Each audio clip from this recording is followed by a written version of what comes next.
बंदी छोड़ सतगुरु रामपाल जी परमेश्वर जी की जय हो।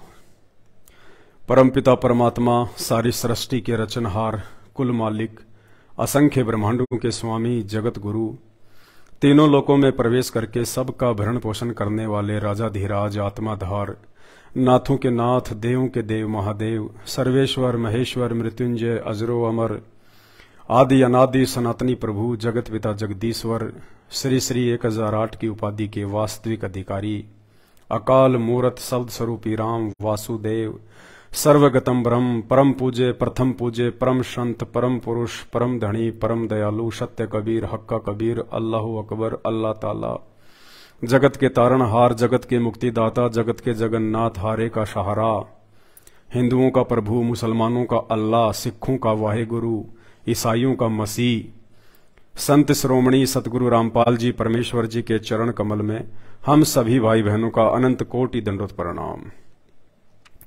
सत्साई भाई और बहनों, जब अपन वीडियो बनाते हैं और सोशल मीडिया पे वायरल करते हैं, जो सभी धर्म के सभी धर्मशास्त्रों में लिखा हुआ होता है, तो कुछ नादान लोग जो अपने ही धर्म के धर्म ग्रंथों से अपरिचित हैं, अनजान हैं, कहते हैं हम हिंदू हैं और जिंदगी में कभी उन्होंने 200 रुपए की गीता खरीद के नहीं पढ़ी। कहते हैं कि हम हिंदू हैं और जिंदगी में उन्होंने कभी वेदों की शकल नहीं देखी। कहते हैं हम हिंदू हैं और वो तो छोड़िए, उनके बाप दादाओं ने कभी गीता जी के अनुसार भक्ति और साधना नहीं की। ऐसे लोग जब हमारे वीडियो देखते हैं तो अपनी खुद की नादानी और अज्ञानता के चलते, धर्मशास्त्रों की समझ ना हो चल पाने के कारण उल्टे सीधे बोलते हैं, भद्दे कमेंट्स करते हैं और हम उन लोगों को सच्ची बातें बताते हैं भक्ति और भगवान के विषय में। लेकिन उन्हें लगता है कि ये संत रामपाल जी के जितने भी फॉलोअर हैं, ये लोग हमारे हिंदू धर्म की निंदा करते हैं। अरे भैया, हम भी हिंदू ही हैं। हम कोई नाइजीरिया से नहीं आए हिंदुस्तान में, यहां के मूल निवासी हैं। हिंदू धर्म में हमारी पैदाइश हुई है। लेकिन ये थोड़ी है कि हम शास्त्रों के विपरीत भक्ति करके अपने जीवन को बर्बाद कर दें। ये किसी शास्त्र में लिखा थोड़ी है कि आपका जन्म हिंदू धर्म में है तो आप 84 में नहीं जाओगे, आपका जन्म मुसलमान धर्म में है तो आप गधे कुत्ते सूअर नहीं बनोगे मरने के बाद। ये थोड़ी लिखा हुआ कहीं पे। किसी भी धर्म में पैदा होना वो तो उस व्यक्ति के अपने संस्कार हैं।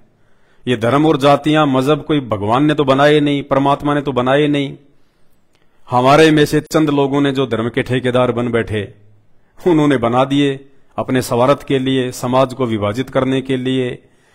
पहले ये 4 वर्ण थे, ब्राह्मण, क्षत्रिय, वैश्य और शूद्र।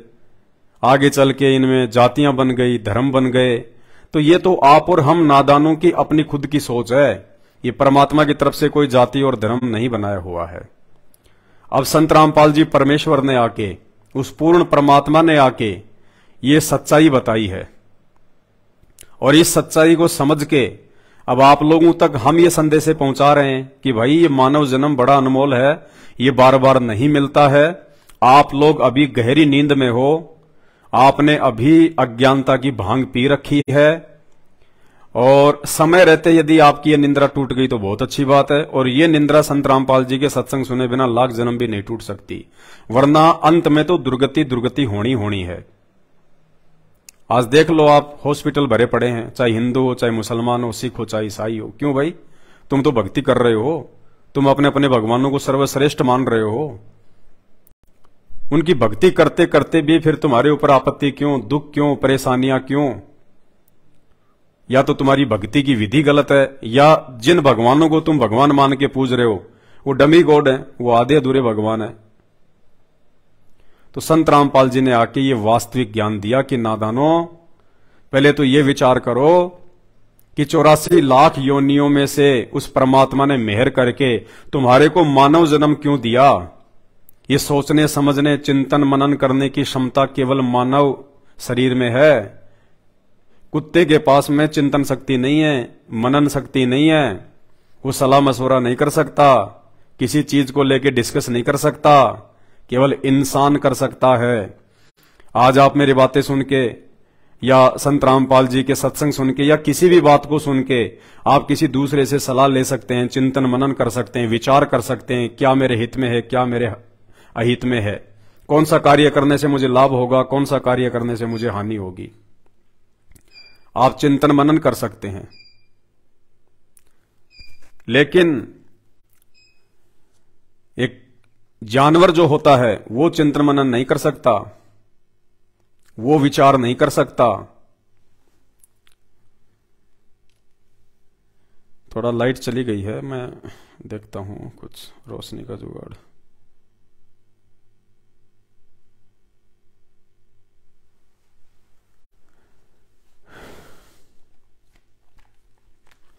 वो जानवर चिंतन मनन नहीं कर सकता। ये दया परमपिता परमेश्वर ने केवल आप और हम इंसानों पे बख्शी है। तो जब ऐसी कोई बात आती है, हम जब इस प्रकार की बातें सोशल मीडिया पे आप सभी भाई बहनों की जानकारी के लिए वायरल करते हैं, जो हमारे शास्त्रों में लिखी होती है, हमारे धर्म ग्रंथों में लिखी होती है, तो नादान लोग कहते हैं, निंदा करते हैं, चुगली करते हैं, हमारे संतों की निंदा करते हैं, सनातनी संतों की निंदा करते हैं, हिंदू संतों की निंदा करते हैं, देवी देवताओं की निंदा करते हैं, जबकि ऐसा कुछ भी नहीं है। कुछ भी निंदा वो होती है जो किसी के बारे में झूठ फैलाया जाए, जो किसी के विषय में गलत बोला जाए, उसको कहते हैं निंदा, झूठ। और परमात्मा कहते हैं, साचा शब्द कबीर का प्रकट किया जगमाही, और जैसे को तैसा कहे सो तो निंदा नहीं। सच को सच कहना, झूठ को झूठ कहना निंदा में नहीं आता, महान परोपकार के काम में आता है। तो संत रामपाल जी परमेश्वर ने आके ये सारी सच्चाई आज सभी धर्म वालों को बताई है, खाली हिंदू धर्म को नहीं, सभी जितने भी धर्म हैं देश दुनिया में, उन धर्मों के धर्म ग्रंथ दिखा के, उनके शास्त्र दिखा के संत रामपाल जी ने वास्तविक सच्चाई अध्यात्म के विषय में लोगों को बताई है। समझदार आत्माओं ने अपनी आंखें खोल ली, समय रहते उनके प्रवचन सुन के अपने जीवन को सफल कर रहे हैं, वरना बाद में तो दुर्गति होनी है। क्योंकि मनुष्य शरीर, ये मनुष्य योनि केवल परमात्मा प्राप्ति के लिए मिलती है। दूसरा इस योनि का कोई औचित्य नहीं है, कोई मतलब नहीं है इसका। तो आपको, जिन्हें आप संत कहते हैं, धर्मगुरु कहते हैं, हमारी नजरों में वो लोग धर्मगुरु नहीं है, संत नहीं है, वो मात्र जीव हैं। और उनको भी संत रामपाल जी की शरण में आके अपनी आत्मा का कल्याण करवाना चाहिए, उद्धार करवाना चाहिए। जबकि इसके विपरीत काल प्रेरणा से वो लोग अपना जीवन भी बर्बाद कर रहे हैं, संत बन के, शंकराचार्य बन के, महंत बन के, धर्मगुरु बन के, और अपने पीछे लाखों की संख्या में दुनिया को लगा के उनका भी जीवन बर्बाद कर रहे हैं। तो आज आपको एक ऐसे ही महान हिंदू संत, उनकी महिमा में मेरे पास में शब्द नहीं है कि मैं क्या शब्द यूज करूं, और कहां से वो ऐसा अनमोल ज्ञान निकाल के लाए हैं। मैंने तो जितने भी धर्मशास्त्र थे सारे के सारे खोल खोल के देख लिए, सारे मैंने पुराण देख लिए, वेद देख लिए, गीता जी देख लिए, मैंने 4 दिन हो गए। लेकिन उस महान और तेजस्वी संत ने जो अपने विचार व्यक्त किए हैं, और जो नई औषधि, जो नया ज्ञान उसने आविष्कार किया है, पता नहीं कहां से लाया है। मैं तो अचंभित हूं कि बड़ी देर कर दी इन्होंने। समय रहते बता देते तो बहुत सारी माता बहनों का आत्म कल्याण हो जाता, लेकिन बहुत देर की उन्होंने। समय रहते बता देते तो बहुत सारे लोगों का भला हो जाता। दीपक, मेरा मोबाइल कहां है? दीपक,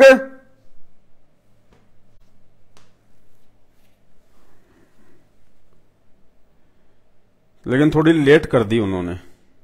चलो कोई बात नहीं, देर आए दुरुस्त आए, लेकिन औषधि लेके आए, संजीवनी बूटी लेके आए। संजीवनी बूटी उन माता बहनों के लिए जिनको संतान नहीं हो रही, जिसको बांझपन का रोग कहते हैं, उन माता बहनों के लिए हमारे हिंदू संत हैं, बहुत पहुंचे हुए हैं, नाम है उनका देश और दुनिया में। और उन्होंने एक नई दवाई इजाद की है, आविष्कार किया है नई दवाई का।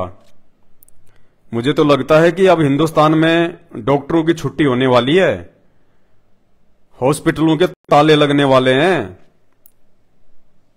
इतने भयंकर रोग की और इतनी बढ़िया औषधि लेके आ गए हो।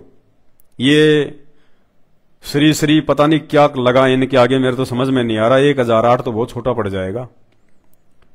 श्री अनिरुद्धाचार्य जी, जिनके प्रवचन आप लोग अक्सर टीवी चैनलों पे बैठ के सुनते हैं बड़े ध्यान से, कि पता नहीं महाराज जी क्या बात बताएंगे, कौन सा ऐसा ज्ञान बताएंगे। और महाराज जी के पास में कख भी नहीं है, कख। अध्यात्म मार्ग का, भक्ति मार्ग का एबीसीडी भी नहीं है उसके पास में, एबीसीडी भी। संत रामपाल जी के उन भक्तों के पैरों के नाखून के बराबर भी नहीं है वो अनिरुद्धाचार्य, जिस व्यक्ति ने संत रामपाल जी से 2 दिन पहले नाम लिया हो। संत रामपाल जी से 2 दिन पहले नाम लिए हुए व्यक्ति को भी इतना ज्ञान है अध्यात्म के विषय में जितना इस अनिरुद्धाचार्य को भी नहीं है। हां, बकवाद में तो ये संत रामपाल जी से भी ऊपर मिलेगा। अटपट करने में, झूठ बोलने में, उआबाई बकने में, मन गढ़ंत बातें बताने में, ये सबके उस्ताद हैं। खाली अनिरुद्धाचार्य नहीं, जितने भी हर धर्म के, हर संत महंत, पीर, पैगंबर, कुतुब, ओलिया, पंडित, मुल्ला, मौलवी, काजी, सब झूठ बोलने में, अटपट करने में, झूठी सीधी बातें बताने में, शास्त्रों के विरुद्ध ज्ञान देने में, अपनी मन गढ़ंत विचार लोगों के सामने रखने में संत रामपाल जी से भी सैकड़ों गुना ऊपर हैं। तो ऐसी दवा इजाद की है उन्होंने, मेरे तो होश उड़ गए आज। तो आपको मैं बताना चाहूंगा कि जिन माता बहनों के, विशेषकर हिंदू समाज में मेरी जिन माता बहनों को संतान उत्पन्न नहीं हो रही, कई वर्ष हो गए, बांझपन का रोग है, भाई साहब ने क्या इलाज बताया है। पहले आपको मौखिक बता देता हूं। भाई साहब कह रहे हैं कि जिन माता बहनों को संतान उत्पत्ति नहीं है उनको क्या करना चाहिए। जिन माता बहनों को संतान नहीं हो रही है, यदि उनको संतान चाहिए तो ये कहते हैं कि पहले तो गाय को गेहूं खिलाओ। क्या खिलाओ? हां, पेन कॉपी ले लो, नोट कर लो, बाद में भूल जाओगे। इतनी अच्छी दवा है, एक बार निकल गई। पेन कॉपी ले लो। गाय को, अब इन्होंने ये नहीं बताया कि ये देसी गाय को खिलाना है, कि अंग्रेजी गाय को खिलाना है, कि जर्सी गाय को खिलाना है, ये कवारी गाय को खिलाना है, या जिसके बच्चे हो चुके हैं उस गाय को खिलाना, ये नहीं बताया इन्होंने। इन्होंने ये कहा कि जिन माता बहनों के संतान उत्पत्ति नहीं हो रही है उन्होंने गाय को गेहूं खिलाने चाहिए। और वो गाय जब गेहूं खा ले, गेहूं उसके पेट में पहुंच जाए, और उसके बाद जब वो गोबर करे और उस गोबर में जितने भी गेहूं के दाने साबुत निकलें, उन गेहूं को गोबर में से निकाल के, साफ करके, सुखा के, फिर उनको आटा चक्की पे ले जाओ, फिर उनको उनका आटा पिसवाओ। उस आटे को जो मां बहन खा लेगी उसको डेफिनेटली संतान की प्राप्ति हो जाएगी। देखा? सुन लीजिए पहले इनके मुख से। जिसको संतान नहीं होती वो गाय को गेहूं खवाए, और गेहूं जब उसके गोबर से वापस आए तो उसको धुल करके, उसे सुखा करके, उसको पीस करके उस आटे की रोटी बनाकर भगवान को भोग लगाकर वो रोटी खाने से संतान प्राप्ति होती है। सॉरी, माफ करना भाई, मैं भूल गया था। वो गाय के गोबर में से जो गेहूं निकलेंगे ना, और उनको सुखा के, साफ करके, जो आटा बना के उनकी चपाती बनाएंगे, वो उस माता बहन ने नहीं खाना। नहीं, ऐसी गलती मत कर देना, वरना उल्टा रिएक्शन हो जाएगा, कुछ और हो सकता है। वो गोबर वाला, वो लैट्रिन वाला, वो बिस्टा वाला गेहूं, वो किसको भोग लगाना है? भगवान को। अब इनके भगवान कौन है? ये तो श्री राम को भगवान मानते हैं, श्री कृष्ण जी को भगवान मानते हैं, राधा जी को भगवान मानते हैं। तो भाई बहन, आप लोगों ने जो जो श्री अनिरुद्धाचार्य जी को मानते हैं, इनके ज्ञान को जो है सत्य मानते हैं, वो भाई बहन, और जिनको संतान नहीं है, जिनको संतान चाहिए, तो वो भाई बहन वो गाय के गोबर वाला गेहूं और उसका पिसा हुआ आटा और फिर उसकी रोटी बना के श्री रामचंद्र जी को भोग लगाओ और श्री कृष्ण जी को भोग लगाओ और राधा जी को भोग लगाओ, क्योंकि अनुरुद्धाचार्य के भगवान तो वही हैं। देखिए, क्या ये बेइज्जती नहीं है श्री राम की, श्री कृष्ण जी की? ये तो खड़ी खड़ी बेइज्जती है, खड़ी खड़ी। लैट्रिन में, अब जानवर है, गोबर करेगा, लैट्रिन है उसकी, तो बताओ, लैट्रिन का गेहूं, उसका आटा श्री राम को भोग लगाने के लिए कह रहा है, श्री कृष्ण जी को भोग लगाने के लिए कह रहा है। और वो लाखों की संख्या में मूर्खों का टोल, मंद बुद्धि। इसलिए तो हम कहते हैं कि वो जो लाखों की संगत जो बैठी रहती है ऐसे पाखंडी और अज्ञानियों के सामने, वो देखा देखी में चलने वाले लोग हैं। मानव शरीर प्राप्त करके वो चिंतन नहीं करते, मनन नहीं करते, विचार नहीं करते। बताइए, खड़े खड़ी आपके भगवानों की बेइज्जती कर रहे हैं, खड़े खड़े। बताओ, अरे यार, गोबर में से गेहूं निकालो, फिर उसको सुखाओ, फिर उसका आटा बनाओ, और फिर किसको भोग लगाओ? भगवान को। मतलब भगवान को तो भिखारी से भी नीचे। अरे भिखारी को भी लोग शुद्ध खाना कहीं होटल से लेके दे देते हैं, ले वे खा ले। उस भिखारी की आत्मा खा के उसको आशीष देती है, और भगवान को ऐसा गंदा भोजन खाने के लिए कह रहा है। और फिर भी आप लोग तालियां पीटते हैं, वाह महाराज जी वाह, क्या बात कही। तो भाई, अनुरुद्धाचार्य के जितने भी फॉलोवर हैं, और यदि उनको संतान नहीं हो रही है, तो भाई ये गोबर वाला भोग अपने भगवानों को भी लगा के देख लेना। क्या पता भाई हो जाए संतान। इसलिए पूर्ण परमात्मा कबीर साहेब सतगुरु रामपाल जी भगवान को आज धरती पे आने की आवश्यकता पड़ी। ऐसे ज्ञानहीन पाखंडी लोगों ने धर्म की ऐसी की तैसी करके रख दी, धर्म का सत्यानाश कर दिया, केवल अपने धार्मिक धंधे के लिए। ना इन लोगों को धर्म का पता, ना इनको धर्म की परिभाषा का पता, ना इनको भगवान का पता, ना इनको भक्ति का पता। ये पढ़ते हैं गीता जी और मंत्र देते हैं राधे राधे। इनकी आंख फूट गई।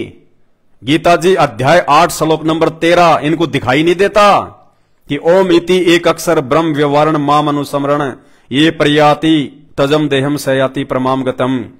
कि अर्जुन, मेरा तो एक मात्र ओम मंत्र है, ओम। ये ओम के अलावा और किसी भी शास्त्र में कोई मंत्र नहीं है। यजुर्वेद अध्याय 40 श्लोक नंबर 15 ओम मंत्र है, क्योंकि वेदों का सार है गीता जी। जो गीता जी में ज्ञान है वो ही वेदों में ज्ञान है। केवल एक ओम मंत्र है हिंदू धर्म के ग्रंथों में, और कोई मंत्र नहीं है जाप करने का। तो क्या खाक पढ़ा इन्होंने वेद? क्या खाक इन्होंने गीता जी पढ़ी? सत्यानाश कर दिया भगत समाज का। अंत में सबको गधा कुत्ता बना के छोड़ेगा ये नादान। ये उपाय बता रहा है। साइंस फेल कर दी इसने, साइंस विज्ञान फेल कर दी, और इतना आसान तरीका बता दिया बांझपन दूर करने का। गाय के गोबर से गेहूं निकालो और भगवान को भोग लगाओ। अरे वाह भाई वाह, धन्य तेरे माता पिता भाई।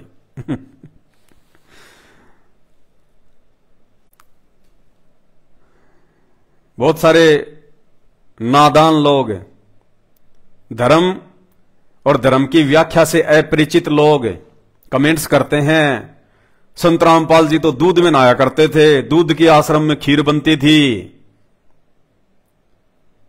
अरे तुम्हारे गोबर से तो अच्छी थी, हैं? तुम्हारे इस गोबर से तो लाख गुना अच्छी थी। तुम्हें तो गोबर खाने के लिए आदेशित किया जा रहा है तुम्हारे अपने हिंदू धर्म के संतों के द्वारा, गोबर खाने के लिए, भगवान को खिलाने के लिए। हम तो चलो संत रामपाल जी दूध से नहाया करते थे, तुम्हारे अनुसार है तो तुम्हारी ये बकवाद मन गढ़ंत कहानियां हैं ये। लेकिन चलो वो तो दूध था भाई, तुम लोग शिवलिंग पे डालते हो दूध, तुम लोग जो है वो पत्थरों पे डालते हो दूध, हमने जिंदा संत पे डाल दिया तो कौन सी बड़ी बात है। और उस दूध की खीर बन गई, हमने खा ली, तो उसमें क्या हो गया? जब तुम गोबर खाने को तैयार हो और अपने भगवानों को खिलाने को तैयार हो, तो दूध तो अमृत चीज है, उसमें तो नुकसान ही नहीं है। तो इन लोगों को ना तो धर्म का पता, ना इनको धर्म की परिभाषा का पता, और मूर्ख लोग लग जाते हैं इनके पीछे, सनातनी सनातनी। तुम्हें सनातन की परिभाषा का पता है? सनातन शब्द का मतलब क्या होता है?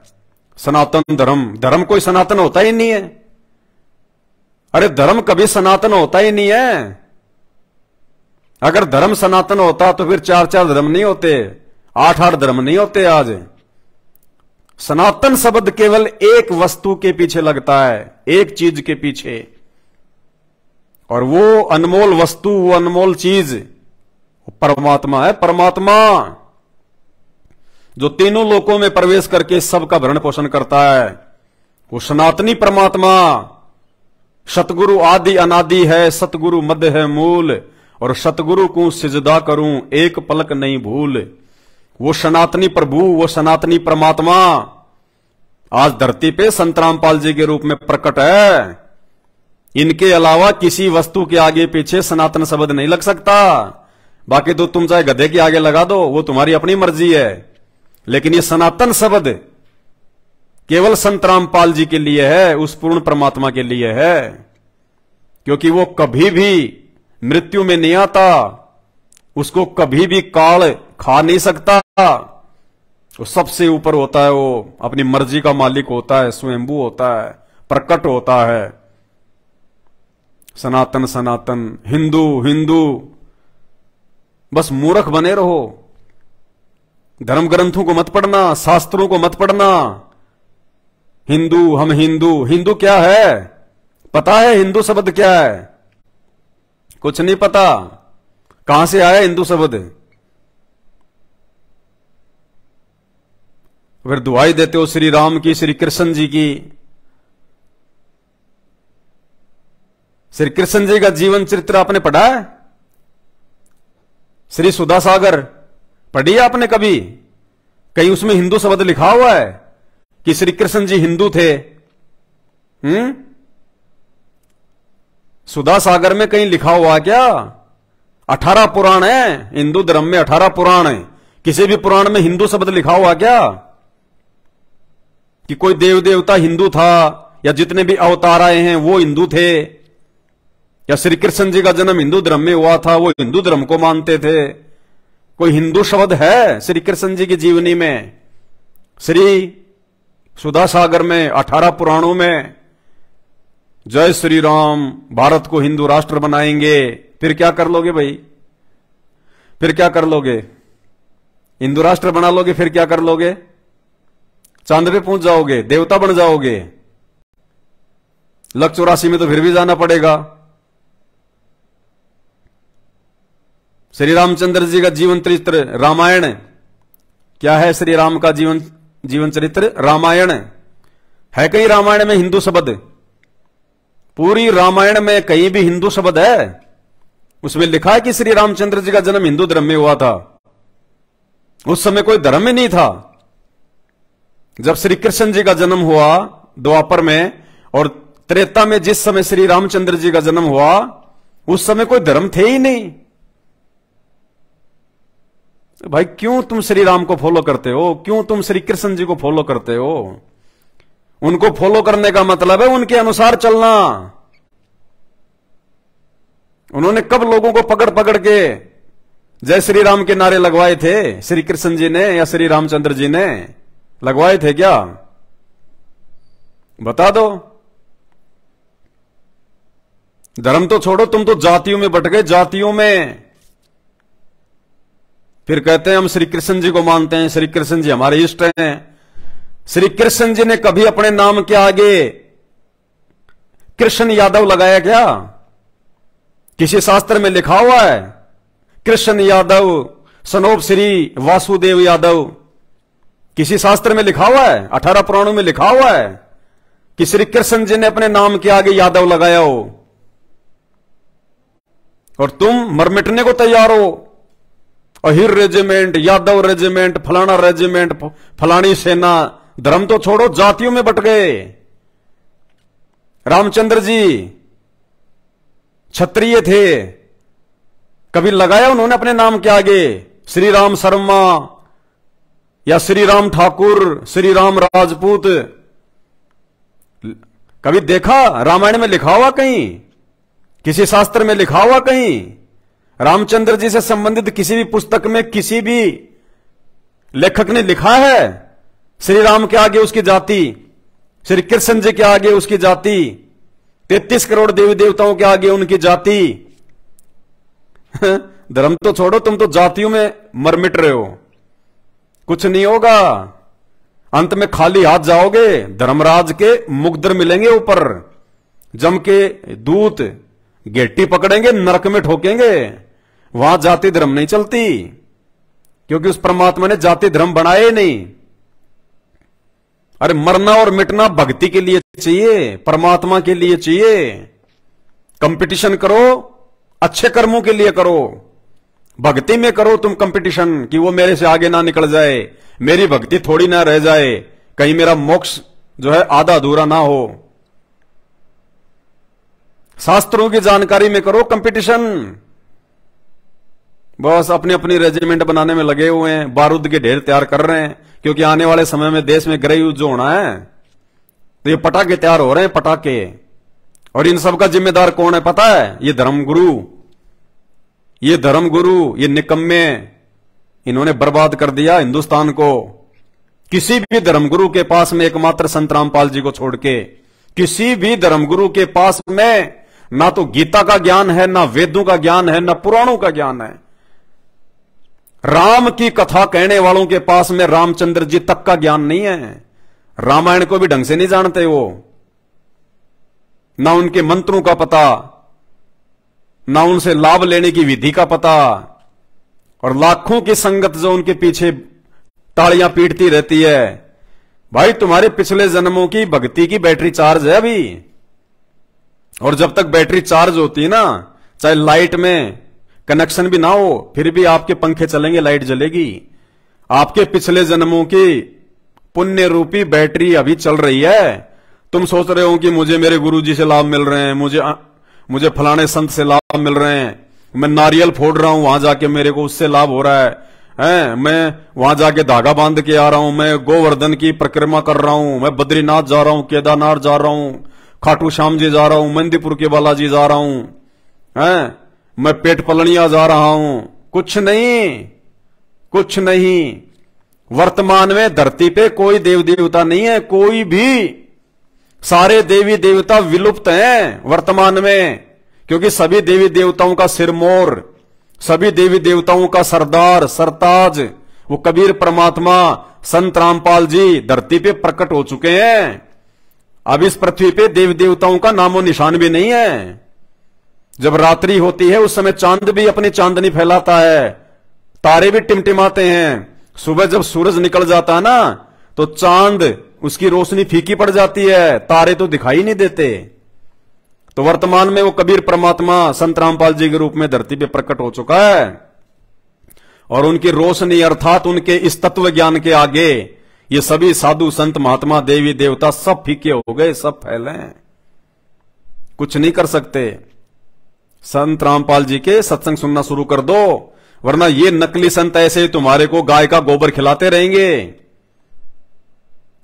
इनको शर्म नहीं आई ये बात बोलते हुए कि जिसको संतान नहीं हो रही है, गाय को गोबर, गाय को जो है वो गेहूं खिलाओ, और उसके गोबर में जो साबुत गेहूं निकले उनको पीस के आटा बना के भगवान को भोग लगाओ। अरे मूर्ख आदमी, तू भगवान की बेइज्जती कर रहा है कि भगवान की इज्जत कर रहा है? गाय के गोबर से निकले हुए गेहूं तू भगवान को खिला रहा है? अरे परमात्मा ने खेतों में गेहूं पैदा करवा रखे हैं, गाय के गोबर की क्या जरूरत है? इनकी बुद्धि काल के हाथ में है। ये संत महात्मा नहीं है, ये हिंदुस्तान की जनता का बेड़ा गर्क कर रहे हैं, बेड़ा गर्क। ये सब के सब काल के दूत हैं, काल के एजेंट। मरने के बाद खुद भी 84 लाख में जाएंगे, और आप लोग तो जाओगे कहां? जब गुरु नरक में जाएगा तो चेला कहां जाएगा? चेले के पास तो रास्ता ही नहीं।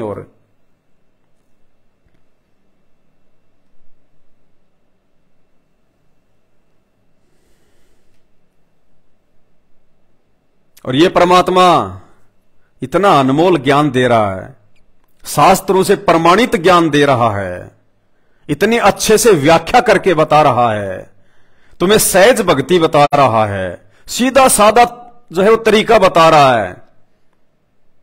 गोबर खाने के लिए नहीं कहते संत रामपाल जी।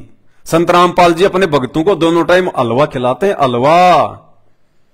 संत रामपाल जी के भक्तों के घरों में दोनों टाइम संत रामपाल जी को देसी घी के हलवे का भोग लगता है, डालडा का नहीं। देसी घी के हलवे का भोग लगता है सुबह शाम दोनों समय। और उसके बाद में संत रामपाल जी के भगत उस हलवे राम को, उस प्रसाद को, जो कि अमृत बन जाता है, जो गीता जी के अनुसार जन्म जन्मांतरों के पाप कर्मों का नाश करता है, फिर संत रामपाल जी के भगत वो देसी घी का हलवा खाते हैं। गोबर तो ये नकली संत खिलाते हैं, नकली संत। और फिर भी तुम लोग उन्हीं के पीछे लग रहे हो। तुम्हारे सामने तुम्हारे भगवानों की बेइज्जती कर रहे हैं, और उसके बावजूद भी उन्हीं की जय जयकार कर रहे हो। तो एक विधि तो बताई किसने? अनिरुद्धाचार्य ने, बांझपन दूर करने की, संतान प्राप्ति की, गोबर वाले गेहूं भगवान को भोग लगा के। और ये संत रामपाल जी परमात्मा, मात्र इनके सत्संग सुनो कुछ दिन।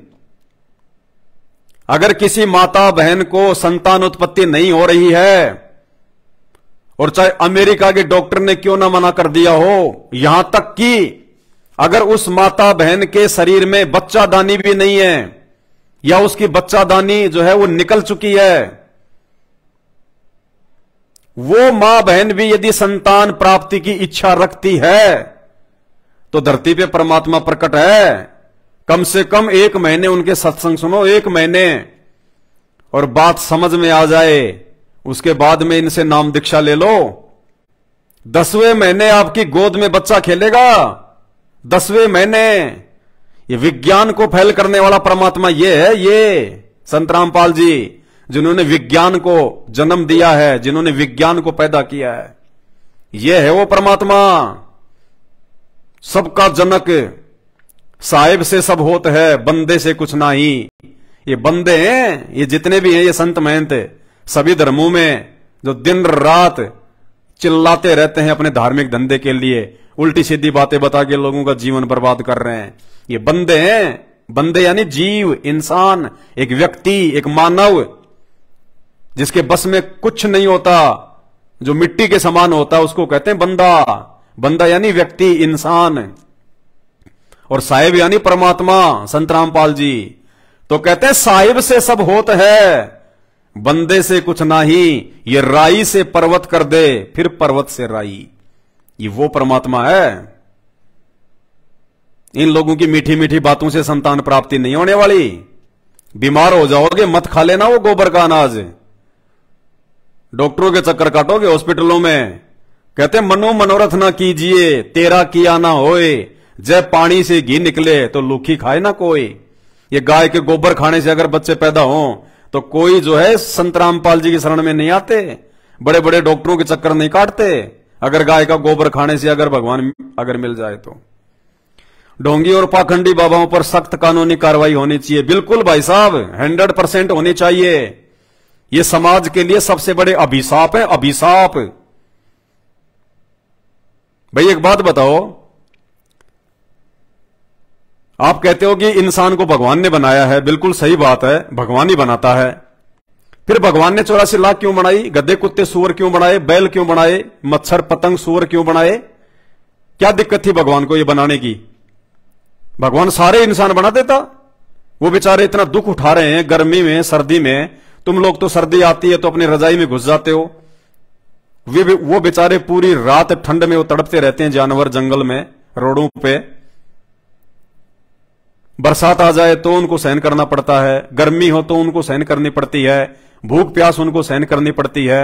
हर कोई उनको जो है दुत्कार देता है, ठोकर मार देता है, उनको पत्थर मार देता है। भगवान ने जानवर क्यों बनाए? इंसान ही बना देता सबको। भगवान ने तो सबको इंसान ही बनाए थे। जानवर तो इन नकली संतों ने बनवा दिए उल्टा ज्ञान देके, फिर मरने के बाद।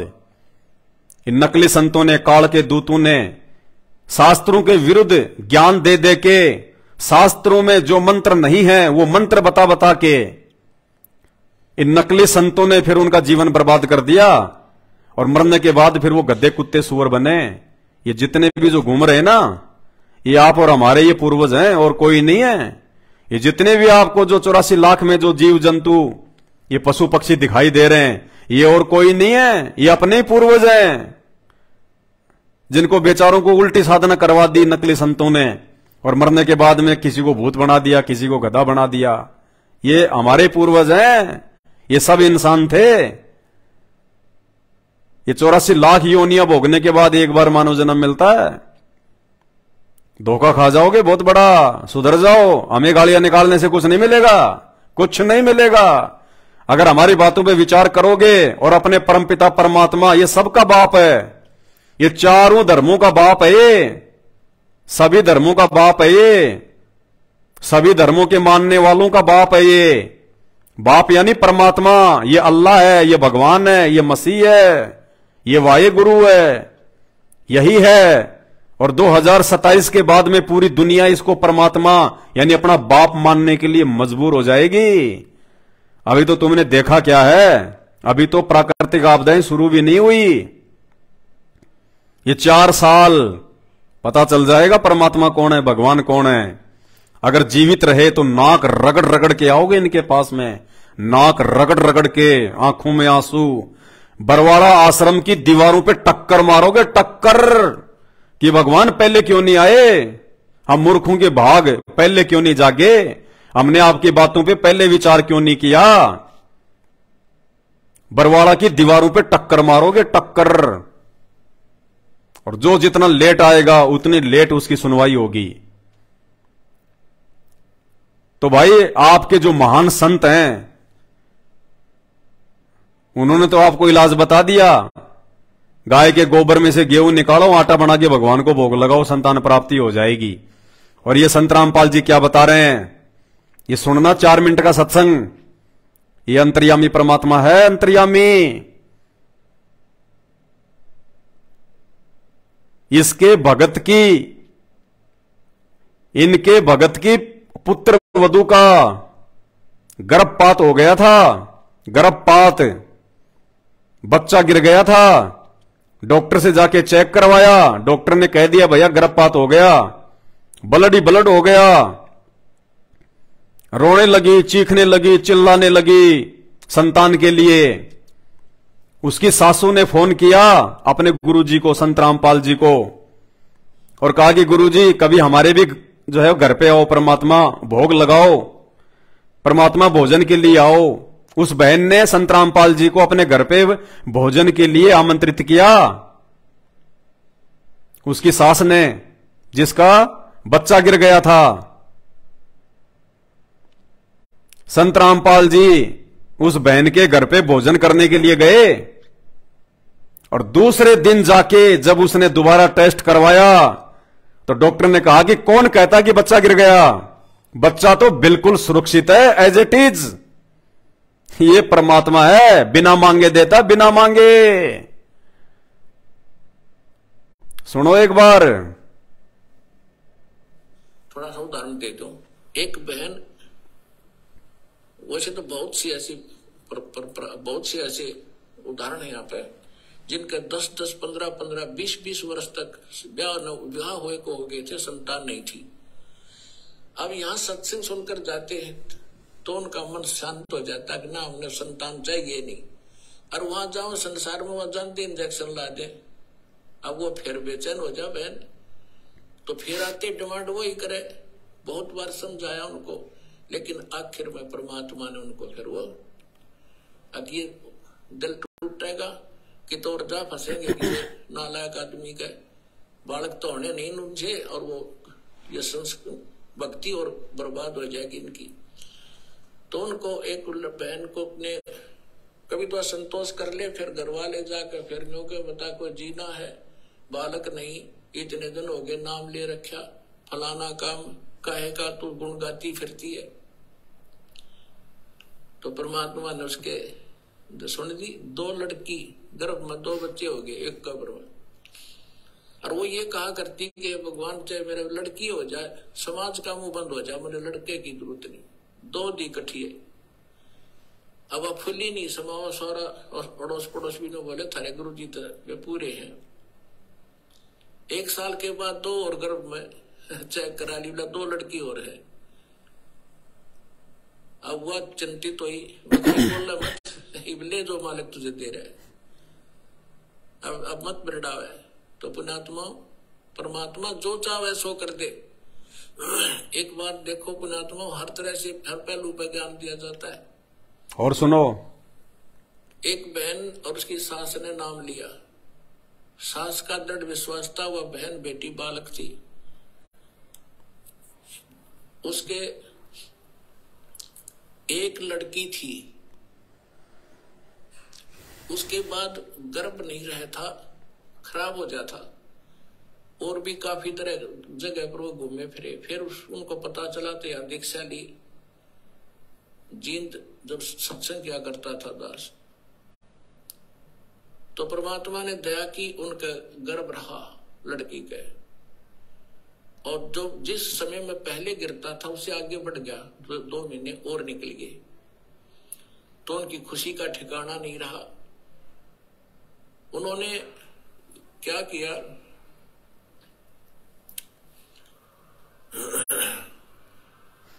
जब हमारी थोड़ी सी संगत थी, ज्यादा नहीं थी, थोड़ी संगत थी, तो किसी दूसरे उनके पड़ोस में एक और भक्त था। उसने प्रार्थना की कि आज गुरुजी हमारे यहाँ भोजन करने की दया करो। हमने कहा ठीक है बेटा बना लो। हम 5-7 भगत मेरे साथ उनके खाना खाने गए शाम को। उधर से वो भी आगे पड़ोसी थे उनकी मदद कराने के लिए, भोजन बनवाने के लिए। हमें नहीं पता वहां क्या घटना घटी। हम खाना खाकर आ गए। वापस आने के बाद सुबह रात को फोन आया उसकी सास का कि गुरुजी से कहियो मेरी पुत्र वधू का गर्भपात हो गया और बहुत बुरी तरह रो रही है। और वही हो गया जब आपकी सेवा कर रहे थे, उन्हीं के दूसरे के घर में सारे बाथरूम में ब्लड हो गया। वो तो रो रो के सारी रात उसने तो आंखें सुझा ली। मैंने उसको फोन बताया, माँ बेटी यहाँ आ, तेरी सास ने उसको कहा यहाँ भेजो। उसकी सास आ गई। उसको समझाया बेटा भगवान जो करे वो गलत नहीं करता। वो बोले जी मन ने तो विश्वास है, पर वह बालक ना मानती। ठीक है मैं कोई बात नहीं, जो हो गया सो हो गया। क्या बात, परमात्मा जो करता सही करता है। अब अगला दिन फिर ऐसे उसका रोते रोते गुजर गया। उसकी सास ने फिर प्रार्थना कीजिए आज कल हमारे भोजन करने आओ। हम बोले भाई चलो चलते हैं। चले गए। वह लड़की बुरी तरह रोए। मैं बोला बेटा परमात्मा जो करता सही करता है, विश्वास कर। ये कोई बड़ी बात है और दे देगा साल भर में तने शांति रख। पर वह नहीं मान रही थी, दुखी थी। कोई बात, हम आगे खाना खुना खा के चल भाई ठीक है। जो हम ज्ञान दे सकते हैं परमात्मा का, हम उतना ही दे सकते हैं, बाकी बालक का नहीं समझ में आती। फिर क्या हुआ, उसकी सास ने सोचा भाई गर्भपात हो गया और इसमें कोई कतरा ना रह जा गर्भ बच्चा दानी में, फिर दिक्कत कर दे। अल्लाह दिखा के आती हूँ डॉक्टर नहीं को। अगले दिन वो एक पड़ोस में अच्छी प्रसिद्ध डॉक्टर नहीं थी, उसके पास गए। उसने अल्ट्रासाउंड किया और वो कहने लगी कौन का बालक गर्भपात हो गया, न्यू का न्यू गर्भ है इसके, ओके ऑल इन रिस्पेक्ट। अब उनकी खुशी का ठिकाना नहीं। फिर फोन आया, ओए होए। अब उनका फिर फोन आया उसकी सास का, जी कमाल कर दिया। भक्ता ने बताया जी ऐसे ऐसे वो सास न्यू कह रही है और गर्भ को नहीं, गर्भ खराब हुआ उसका, वो न्यू का न्यू पा गया, चेक करा का है। अब अगले दिन वो दोनों आई सास बहू, वहां पर कुटिया में हम बैठे थे और खुशी न्यारी खुश हो रही वह लड़की। मैं बोला बेटा भगवान पर भरोसा करो और परमात्मा जो करता वो गलत नहीं करता। अब फिर देखो कमाल है, 3 महीने 4 महीने के बाद उसने चेक कराया, लड़का से एक लड़की, वह लड़की पाई। अब वह फिर रो, वह लड़की उसकी पुत्र वधू, मैं तो इसका गर्भपात कराऊंगी, हमसे बात करी। मैं बोला खबरदार जाए जीवन से की है तो कोई बात हुई है, जब तक रोए चाहे मेरा गर्भ गिर गया। अब परमात्मा तो मालिक है, और ये उस लड़की ही थी जो गर्भपात हुआ था, उसने गर्भपात कर दिया। दाता ने तेरी नालायकी देख कर किया था, क्या रोएगी लड़की ने देख कर, क्योंकि हमें ज्ञान तो है ही नहीं। और फिर लड़का देता, उसी आत्मा को लड़का बना कर देता। अब रोले अपने कर्म। अब हमारा स्वभाव कैसा हो गया, ऊंट जैसा। ऊंट पे समान धरे ना उसने लद है, और जब भी नौकरा जब भी रोया करे बहुत बुंडा कर दिया मेरे साथ में, और जब उसने उतारे, जब समान ने तारा करा ऊंट पर, जब भी नौकरा करा उसने कहीं भी बुंडा करा मेरी गेलिया, अभी बुरा कर रहा है मेरा। तो परमात्मा हम हो गए ऊंट के इसी स्वभाव के। अब परमात्मा हमें सुख दे जब भी रोआ, और दुख में तो रोना है, रोना वो तो स्वाभाविक है। तो उसकी सास ने यह बात समझ में आ गई थी, गुरु जी के वचन का मैं तब उल्लंघन करूंगी। और इस लड़की ने पूरी कर, वो उसकी सास यानी उसका ससुर ठीक सी पोस्ट पर नौकरी करता था, तो उसकी सास ने कहा कि इस लड़की का सारा खर्चा मैं दूंगी, तो निश्चिंत रहे, और इसने ब्याह होगी और सारा खर्चा हम देंगे, तो बकवास नहीं करेगी, इसका हम गर्भपात नहीं करेंगे। वो लड़की होगी दूसरी, और जो भगवान के हाथ में वो तो उसके बच्चे हैं, उसकी ये मिट्टी उसी की बनाई हुई है।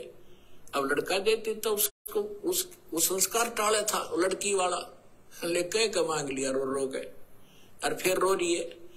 फिर अगले बार उसको लड़का दिया। आज भी वो लड़की और उसके साथ सत्संग में आते हैं। अब कहने का भाव ये है पुण्यात्माओं के, भगवान जो करे तुम बीच में टांग ना डाया करो। अब डॉक्टर है ऑपरेशन में थिएटर में ले गया, अब आप यहाँ परमेश्वर के ऑपरेशन थिएटर में आ गए, और यहाँ ऑपरेशन थिएटर में मरीज अपनी चलावे तो केस बिगाड़ेगा वो होने नहीं दे उसको, जो डॉक्टर चाहता है। ऐसे ही एक बहन के एक लड़की हो के,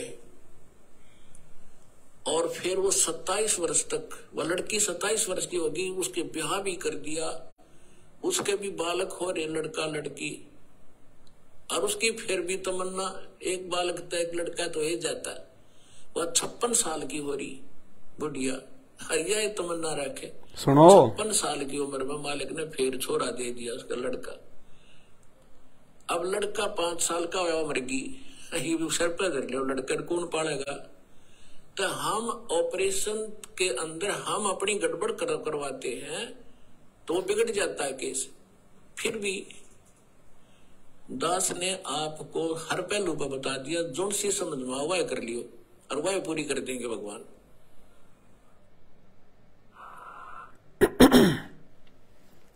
परमात्मा कह रहे हैं दास ने आपको हर पहलू पे बता दिया, जो चीज चाहिए वही मांग लेना और उसी को पूरा कर देगा भगवान। संत रामपाल जी की भक्ति करने वाला यदि उसको धन चाहिए तो केवल धन का टारगेट रखे, फिर मोक्ष नहीं मिलेगा, और धन में परमात्मा इतना गाड़ देगा दुनिया देखेगी कहां से आ रहा है, लेकिन मोक्ष नहीं मिलेगा। जिसको संतान चाहिए और वो भक्ति भी कर रहा है और उसके मन में कि मुझे बेटा चाहिए, बेटी चाहिए, संतान चाहिए, परमात्मा उसको संतान दे देगा और इतनी दे देगा उसे संभाले नहीं जाएंगी, लेकिन मोक्ष नहीं मिलेगा। अगले जन्म में फिर सूरी बनेगी, कुतिया बनेगी, एक साथ 12-12 जनेगी। और जिसको मोक्ष चाहिए, जिसका टारगेट केवल मोक्ष का है कि परमात्मा ये सुख दुख तो मैंने असंख्य जन्मों में पता नहीं कितने भोग लिए, गधे कुत्ते सुअर बनके, गरीब बनके, भिखारी बनके, परमात्मा इस जीवन में भी यदि दुख रहेगा तो झेल लूंगा, लेकिन मोक्ष की तो गारंटी हो गई।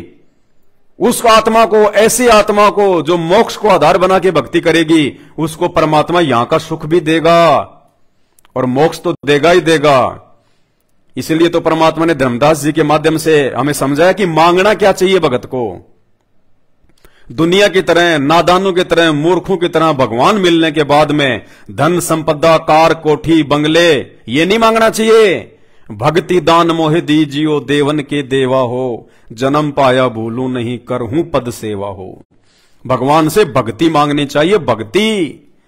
और भक्ति सब कुछ, जब तुमने भक्ति मांग ली भगवान से, तो भक्ति करवाने के लिए परमात्मा सारी व्यवस्था करेगा, सारी की सारी व्यवस्था। तो भाई और बहनों, गोबर खाने की जरूरत नहीं है बांझपन दूर करने के लिए, संतान प्राप्ति के लिए। हलवा खाने की जरूरत है, हलवा खाने की जरूरत है, और संत रामपाल जी को खिलाने की जरूरत है। सबसे पहले संत रामपाल जी का ज्ञान सुनो, महीना 2 महीने, उसके बाद में उनसे नाम दीक्षा प्राप्त करो, और उसके बाद सुबह शाम या जैसी भी आपकी श्रद्धा, सप्ताह में, महीने में, देसी घी के हलवे का, क्योंकि ये पूर्ण परमात्मा है। और गीता जी में लिखा है कि परमात्मा को भोग लगने के बाद जो अन्न खाएंगे वो हमारे जन्म जन्मांतरों के पाप कर्मों का नाश करेंगे, और जब हमारे पाप कर्म हल्के हो जाएंगे तो सारी सुविधा मिलेगी परमात्मा की भक्ति से। तो गोबर खाने की जरूरत नहीं है, हलवा खाने की जरूरत है, हलवा खाने की जरूरत है, जो संत रामपाल जी के भगत दोनों टाइम खाते हैं। दोनों टाइम संत रामपाल जी के साध संगत से जुड़े हुए सत्सेवक भाई बहनों के घरों में देसी घी के हलवे का भोग लगता है। देसी घी के हलवे का, यह है पूर्ण परमात्मा। ये अपने भक्तों को गोबर नहीं खिलाता, गोबर के गेहूं नहीं खिलाता, ये अपने भक्तों को हलवा खिलाता है, बढ़िया बढ़िया जो है व्यंजन खिलवाता है, और सारे सुख देता है मालिक। कोई टेंशन नहीं, कोई चिंता नहीं, कोई समस्या नहीं। कहते हैं कोई धन से दुखी, कोई मन से दुखी, तो कोई तन से दुखी, कोई मन से दुखी, कोई तन से दुखी, कोई धन बिन रहत उदास, और थोड़े थोड़े सब दुखी, एक सुखी संत रामपाल जी का दास। और धरती पे ब्रह्मा विष्णु महेश भी सुखी नहीं है, धरती का राजा भी सुखी नहीं है। राजा का तो इतनी टेंशन रहती है, एक आम व्यक्ति को भी नहीं होती। और वो भाई कमेंट्स कर रहा है ना कि तुम्हारे बाबा इतने महान है तो जेल से बाहर क्यों नहीं आ जाते। बाबा अपनी मर्जी से गया है और बाबा अपनी मर्जी से आएगा। बाबा अपनी मर्जी का मालिक है, बाबा किसी के आदेश से नहीं चलता, बाबा के आदेश से पूरी दुनिया चलती है। 33 करोड़ देवी देवता चलते हैं, ब्रह्मा विष्णु महेश चलता है इस बाबा के आदेश से। ये असली बाबा है संत रामपाल जी, इसके अलावा ब्रह्मांड में दूसरा कोई बाबा नहीं है।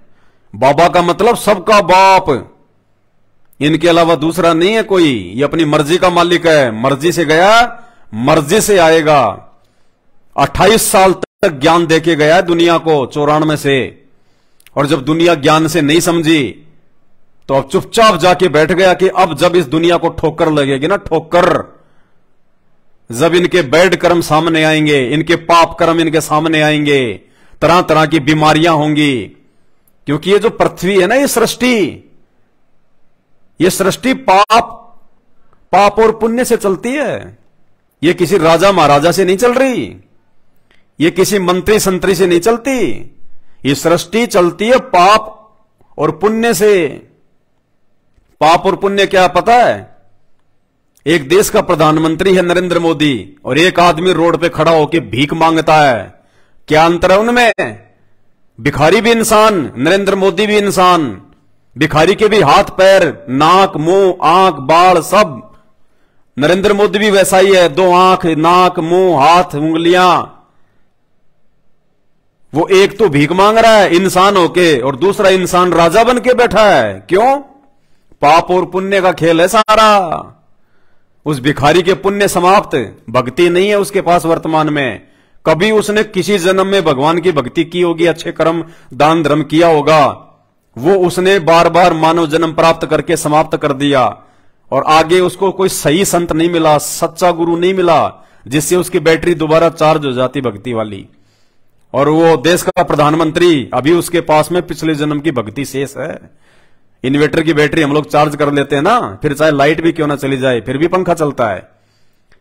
तो जितने भी लोग जो ऊंचे ऊंचे पदों पे हैं, संतरी, मंत्री, प्रधानमंत्री, राष्ट्रपति, बिजनेसमैन, और जितने भी ये संत हैं नकली, पाखंडी, और इनके चेले चपाटे जो आपको अच्छे अच्छे गाड़ी घोड़ों में घूमते फिरते दिखाई दे रहे हैं, इनमें किसी के पास वर्तमान में भक्ति का सही चार्जर नहीं है। इन सब की पिछले जन्म की बैटरी चार्ज है थोड़ी बहुत, और वो बैटरी अब मात्र 3 साल चलेगी ज्यादा से ज्यादा। 3 साल में तो डिस हो लेगी बिल्कुल हर प्रकार से। और चार्जर के लिए यानी सही भक्ति के लिए, दोबारा से चार्ज करने के लिए संत रामपाल जी के चरणों में आके नाक रगड़ना पड़ेगा। चाहे वो देश का राजा हो, चाहे भिखारी हो, अगर बात उसके समझ में आ जाएगी और वो जीवित रहा तो। क्योंकि आने वाले 4 वर्ष भयंकर प्राकृतिक आपदाओं के हैं, भयंकर। और ये शुरुआत सबसे पहले उत्तराखंड से होगी, हिंदुस्तान में सबसे पहले उत्तराखंड से। अगले वर्ष 2024 में उत्तराखंड में भयंकर त्रासदी, भयंकर। ये आप लोगों को पहले बताया जा रहा है सतगुरु रामपाल जी भगवान के आदेश से। दास को परमेश्वर ने बताया रात्रि में, आज फिर से परमात्मा ने दास को जो है वो दर्शन दिए और परमेश्वर ने कहा कि अगले वर्ष 2024 में उत्तराखंड में भयंकर उथल पुथल होगी, भयंकर। ये परमात्मा है, साध वचन पलटे नहीं, चाहे पलट जाए ब्रह्मांड। इन्होंने जो वचन निकाल दिया वो परम सत्य है, अटल है। अपने वचन को खुद ही तोड़ मरोड़ सकते हैं, दूसरे की औकात नहीं है जो संत रामपाल जी के मुख कमल से बोले गए शब्दों में हेराफेरी कर दे। तो रात्रि में परमपिता परमेश्वर ने कहा कि 2024 यानी अगले वर्ष उत्तराखंड में भयंकर उथल पुथल होगी। क्योंकि उत्तराखंड जो है वो हिंदुस्तान में सबसे बड़ा आन उपासना का केंद्र है। सबसे ज्यादा पाखंड पूजा, सबसे ज्यादा देवी देवता, सबसे ज्यादा ये भक्ति विरुद्ध साधना, शास्त्र विरुद्ध साधना, ये केदारनाथ, बद्रीनाथ, फलाने नाथ, ये सारे धाम तीर्थ, ये सब उत्तराखंड में हैं। और परमात्मा धरती पे आ चुका है। और आने वाले समय में 2027 के बाद पूरी दुनिया में संत रामपाल जी की भक्ति चलेगी। तो इसलिए परमात्मा ने इन आन उपासना के सभी अड्डों को समाप्त करना है, इनको ध्वस्त करना है। तो भाई भूकंप आएंगे भयंकर और इनके रास्ते बंद हो जाएंगे। बद्रीनाथ, केदारनाथ, फलाने नाथ जाने वाले रास्ते बंद हो जाएंगे, दुनिया भूल जाएगी वहां कोई मंदिर भी था, वहां कोई जो है वो मठ भी था। तो परमात्मा ने संकेत किया भाई, अपने मुख कमल से कहा है रात्रि में। ये मजाक समझने वाले चाहे मजाक समझो इन बातों को, लेकिन भैया जब शास्त्रों को आंख फाड़ के देखोगे तो पता चलेगा कि धरती पे वो कबीर परमात्मा जिसका वेद गुणगान कर रहे हैं वो संत रामपाल जी आज वर्तमान में। और संत रामपाल जी चाहे सौपन में कोई बात कहो, चाहे हकीकत में कहो, ये परमेश्वर है, इनका वचन निष्फल नहीं जाएगा।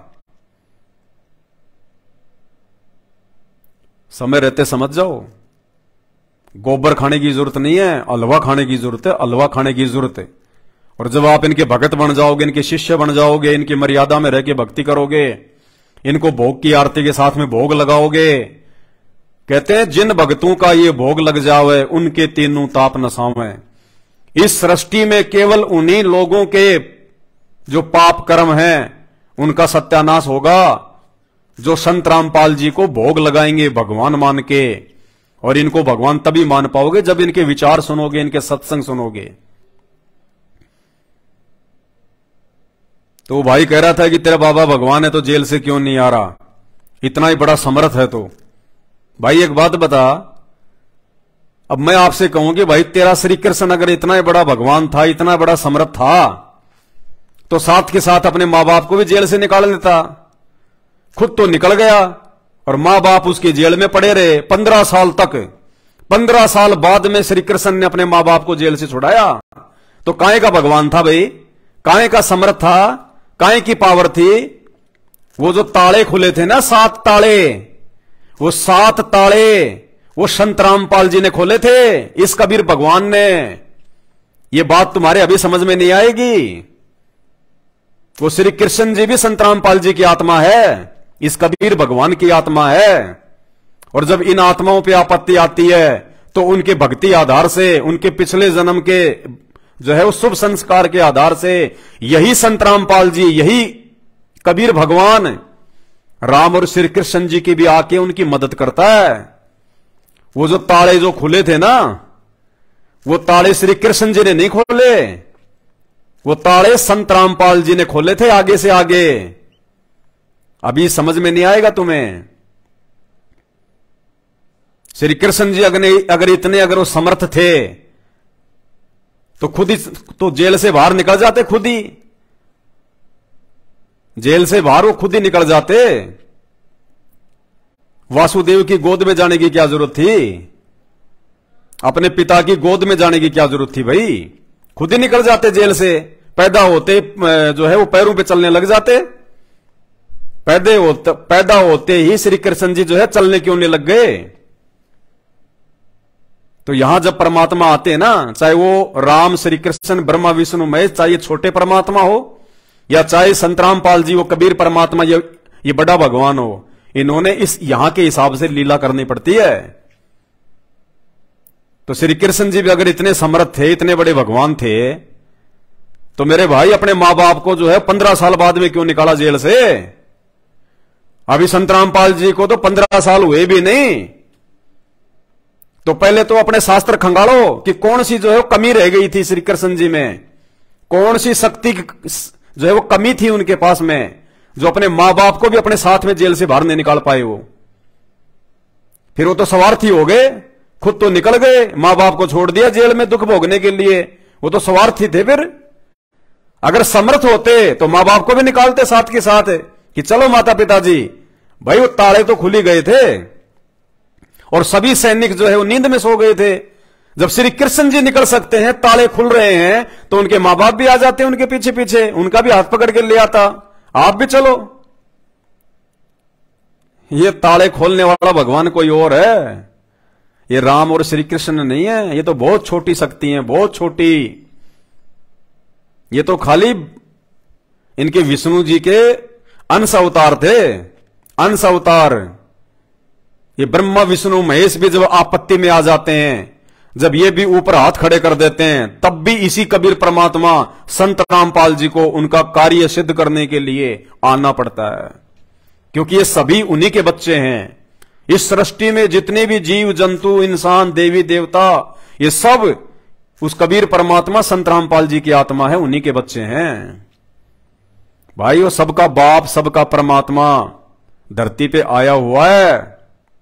समय रहते हैं आंखें खोल लो, दुनिया भर की बकवाद भी सुनते हो सारा दिन, दुनिया भर के गाने सुनते हो, भद्दे गाने, अश्लील गाने, दुनिया भर की तुम फिल्में देखते हो, बद्धी, अश्लील। थोड़ा सा समय निकाल के संत रामपाल जी के यूट्यूब पे सत्संग भी सुन लो। एक भाई है विजय राणा, गू का भोग लगा संत रामपाल जी को, वो गू खाने के लायक है। कोई बात नहीं भाई साहब, कोई बात नहीं। संत रामपाल जी का गू गू नहीं है।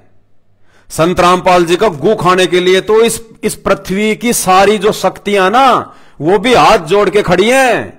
उनके भाग्य में संत रामपाल जी का गू भी नहीं है, निर्भागी है वो। अरे संत रामपाल जी का मूत्र, अगर उसकी एक छींट मिल जाए ना, एक छींट, ये जितनी भी जो शक्ति है ना यहां की, इस ब्रह्मांड की, ये संत रामपाल जी के मूत्र की एक छींट के लिए हाथ जोड़ के खड़े हैं, क्योंकि ये परमात्मा है। इसका मूत्र मूत्र नहीं, वो पवित्र है, पवित्र। लेकिन तुम कैसे समझोगे भाई? तुम तो जानवरों का मूत्र पीते हो। जब तुम गाय का मूत्र पी सकते हो, तो तुम्हें क्या पता तुम्हें भगवान का मूत्र क्या होता है, वो पवित्र होता है, क्या होता है? अरे जब तुम लोग गाय के मूत्र को पवित्र समझ के जो है वो पी सकते हो, अरे तो ये तो भगवान है, इसका मूत्र मिल जाए उससे बड़ा भाई सौभाग्य क्या, सौभाग्य क्या। हम तो रोते हैं, तरसते हैं, अगर उनके मूत्र की एक छींट भी मिल जाए तो, और गू मिल जाए तो मेरे भाई हमें तो सब कुछ मिल गया, सब कुछ। तुम्हें इतिहास का नहीं पता। सिख धर्म के प्रवर्तक नानक जी ने अपने भक्तों की जो है वो परीक्षा ली। एक मुर्दा, एक मुर्दा इंसान लाके उन्होंने सामने डाल दिया, वो बदबू मार रहा, सड़ रहा, मक्खियां उसके ऊपर जो है वो भिनभिना रही, और नानक जी ने आदेश दिया अपने भक्तों को कि इसको खाओ। कोई नहीं खाया, किसी ने नहीं खाया, कि गुरुजी का दिमाग फेल हो गया। मुर्दा खाने के लिए कह रहा है, बदबू मार रहा है, देखा नहीं जाता इसकी तरफ। कहते हैं गुरु गोविंद सिंह वो खड़े हुए और उन्होंने कहा कि गुरुदेव कहां से खाऊं, आगे से या पीछे से? बोला बेटा कहीं से भी खा ले। और जब उन्होंने खाना शुरू किया तो दुनिया को तो मुर्दा दिख रहा था, और उस जो है नानक जी ने उस मुर्दे को हलवे में चेंज कर दिया, हलवे में। दुनिया की नजरों में तो वो जो है मुर्दा खा रहे थे गुरु गोविंद सिंह जी, और जो खा रहे थे जो गुरु गोविंद सिंह जी, उनका नाम मुझे शायद ध्यान नहीं है पूरा, कौन से गुरु थे वो, आप गूगल पे जाके आप उसको सर्च कर सकते हो, उनकी आप इस जो है कथा को। जब वो खा रहे थे उनके भगत, तो उनको हलवा का आनंद आ रहा था, उनको वो हलवा दिखाई दे रहा था, मुर्दा दिखाई नहीं दे रहा था। गूगल पे सर्च कर लेना। जब नानक जी ने अपने भक्तों को मुर्दा खाने का दिया आदेश ऐसा करके, तो भाई तुम्हारी तो दुनिया वालों की आंखें फूटी पड़ी हैं, तुम्हें भक्ति और भगवान की पहचान नहीं है। अरे जो भगवान ही है फिर उसका गू क्या, उसका मूत्र क्या? भगवान आप और हमारी तरह 5 तत्व के शरीर में नहीं होता, हाड़ मांस के शरीर में नहीं होता। तो भगवान का तो चाहे गू मिल जाए, चाहे उनका मूत्र मिल जाए, चाहे उनका थूक मिल जाए, वो तो भाई साहब जमजम होता है, जमजम, गंगा जी से भी पाक पवित्र अमृत। और तुम्हें नहीं पता इन बातों का, हमें पता है, क्योंकि हम रोज पढ़ते हैं। क्या पढ़ते हैं? गरीब ऐसा सतगुरु हम मिल्या तेज पुंज के अंग, और झिलमिल नूर जहूर है नर रूप श्वेत रंग। गरीब ऐसा सतगुरु हम मिल्या तेज पुंज के अंग।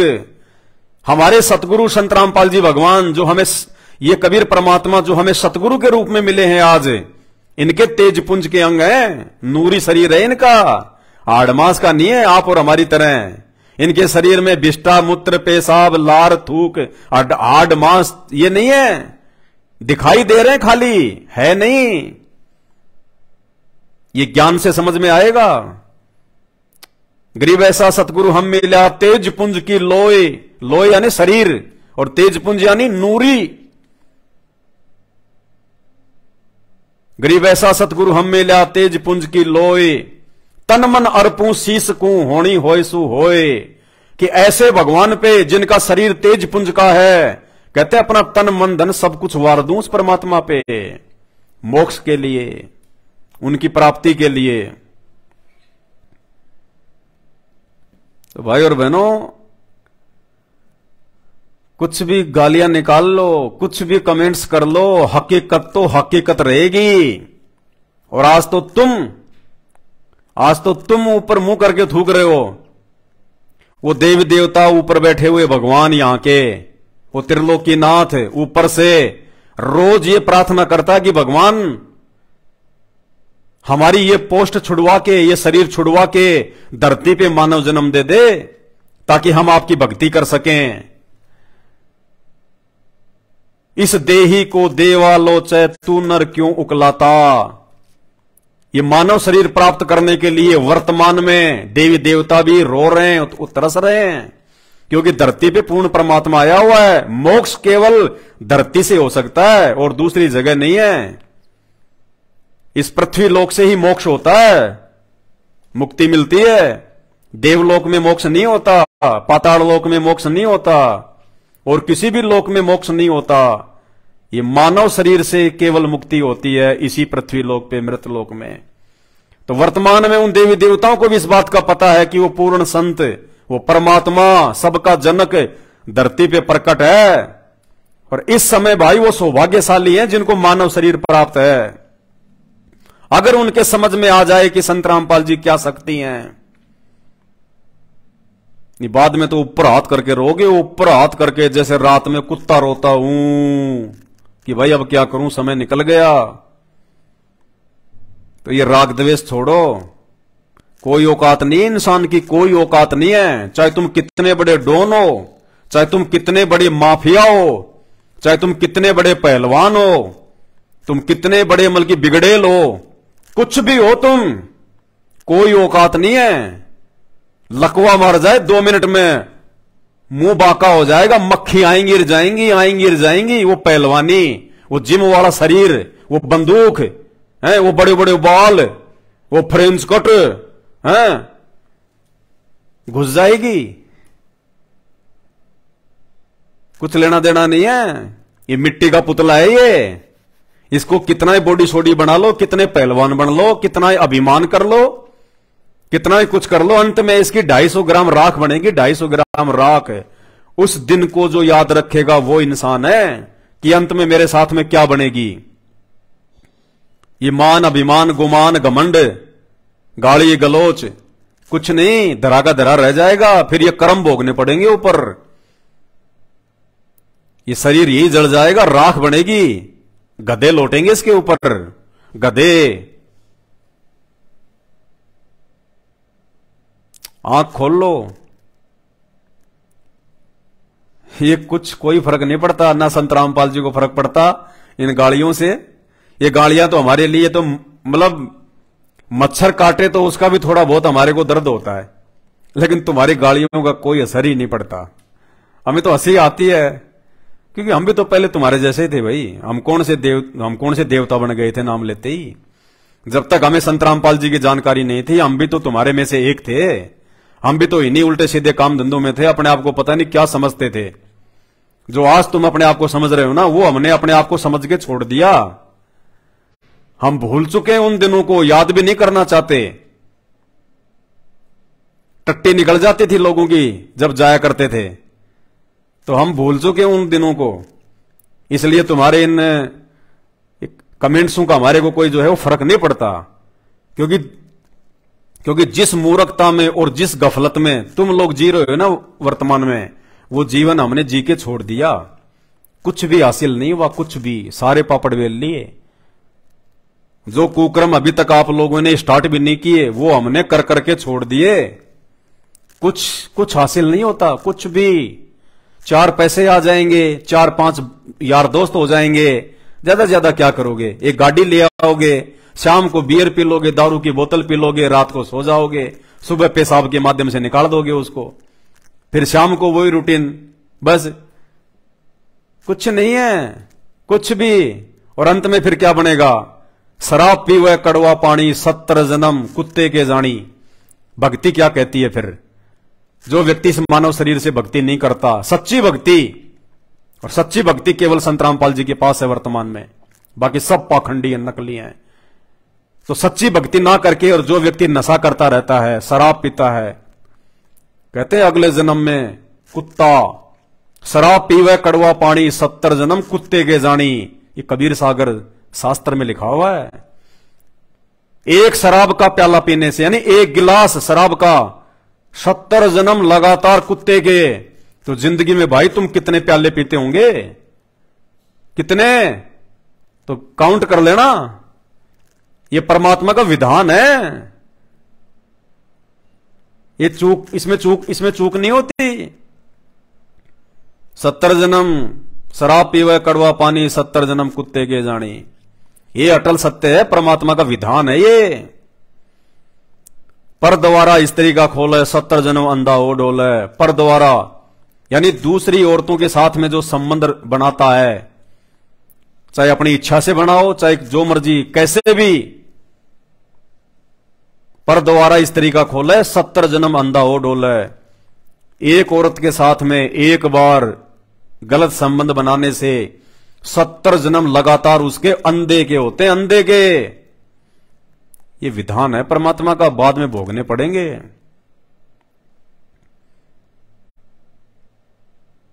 कुछ नहीं हासिल होगा। इस हिंदुस्तान की जनसंख्या 150 करोड़ है, जिसमें 80 करोड़ लोग रोज श्री कृष्ण जी की पूजा करते हैं, राम की पूजा करते हैं, देवी देवताओं की पूजा करते हैं। और उन 80 करोड़ में से 1 लाख लोग रोज मरते हैं दुर्गति से। कोई एक्सीडेंट में मर रहा है, किसी को कैंसर हो गया, तड़प तड़प के मर रहा है, कोई मार काट करके लड़ रहा है, कोई लड़ाई झगड़े में मर रहा है, कोई फांसी खा के मर रहा है, कोई टेंशन में चला गया, डिप्रेशन की गोलियां खा रहा है, वो मर रहा है। अरे भक्ति की ऐसी मौत नहीं होती। अगर सच्ची भक्ति है तो, अगर उसका भगवान सच्चा है तो फिर भक्तों की ऐसी मौत नहीं होती। जब भगत चाहेगा तब उसका शरीर छूटेगा। भगत को कोई जो है बीमारी नहीं लग सकती। संत रामपाल जी की शरण में आके देखो और मर्यादा में रह के भक्ति करके देखो, आपको कोई रोग नहीं हो सकता, हॉस्पिटल का मुंह नहीं देखना पड़ेगा आपको, आजीवन स्वस्थ रहोगे, चाहे 100 साल जियो चाहे 150 साल जियो। उसको कहते हैं भगवान है। घंटी भी पीट रहे हैं, ओम जय जगदीश हरे, हरे रामा हरे कृष्णा, राधे राधे श्याम मिला दे। और वो प्रेमानंद जी किडनी के रोग से इतना दुखी है बेचारा। और रितेश्वर जी महाराज रोज डायलिसिस करवाता है, वीडियो बनाता है जैसे कि बस अभी जाने वाला हो। अरे जब इन धर्मगुरुओं की ऐसी दुर्गति हो रही है, जब धर्मगुरु खुद कैंसर से पीड़ित हैं, हॉस्पिटल में जा जाके अपना इलाज करवा रहे हैं, कोई फायदा नहीं हो रहा, अरे इतना तो विचार करो। फिर उनकी भक्ति से तुम्हें क्या मिलेगा? अगर उनके पास कोई भक्ति होती, कोई शक्ति होती, वो अपना ना रोग ठीक कर लेते। फिर भी लोग देखा देखी में लग रहे हैं, भेड़ चाल में। इसी को कहते हैं आंखों पे काली पट्टी बांध के चलना, ब्लाइंड फेथ, अंधविश्वास इसी को कहते हैं। और संत रामपाल जी ने अपने पीछे किसी को ऐसे देखा देखी में नहीं लगाया। संत रामपाल जी ने पहले टीवी चैनलों पे सत्संग कर करके सभी धर्मों के धर्म ग्रंथ दिखाए कि गीता जी क्या बोल रही है, वो कौन सा मंत्र है, कौन सा भगवान है, सच्चा गुरु कौन है, ये बाइबल क्या बोल रही है, परमात्मा कौन है, कैसा है, निराकार है, साकार है। कुरान शरीफ, तौरेत, जबूर, इंजिल खोल खोल के दिखाई है मुसलमानों को। ये जो तुम अल्लाह अल्लाह तुम ये चिल्लाते रहते हो ना, अल्लाह अल्लाह, तुम्हें तो अल्लाह की एबीसीडी का भी नहीं पता अल्लाह कौन है। वो अल्लाह संत रामपाल जी है जो आज धरती पे आया हुआ है। ये पूरी दुनिया का अंतिम पैगंबर है। हजरत मोहम्मद दुनिया का अंतिम मुसलमानों का अंतिम जो है वो पैगंबर नहीं है, ये संत रामपाल जी हैं आज वो अंतिम पैगंबर जो भक्ति लेके आए हैं धरती पे।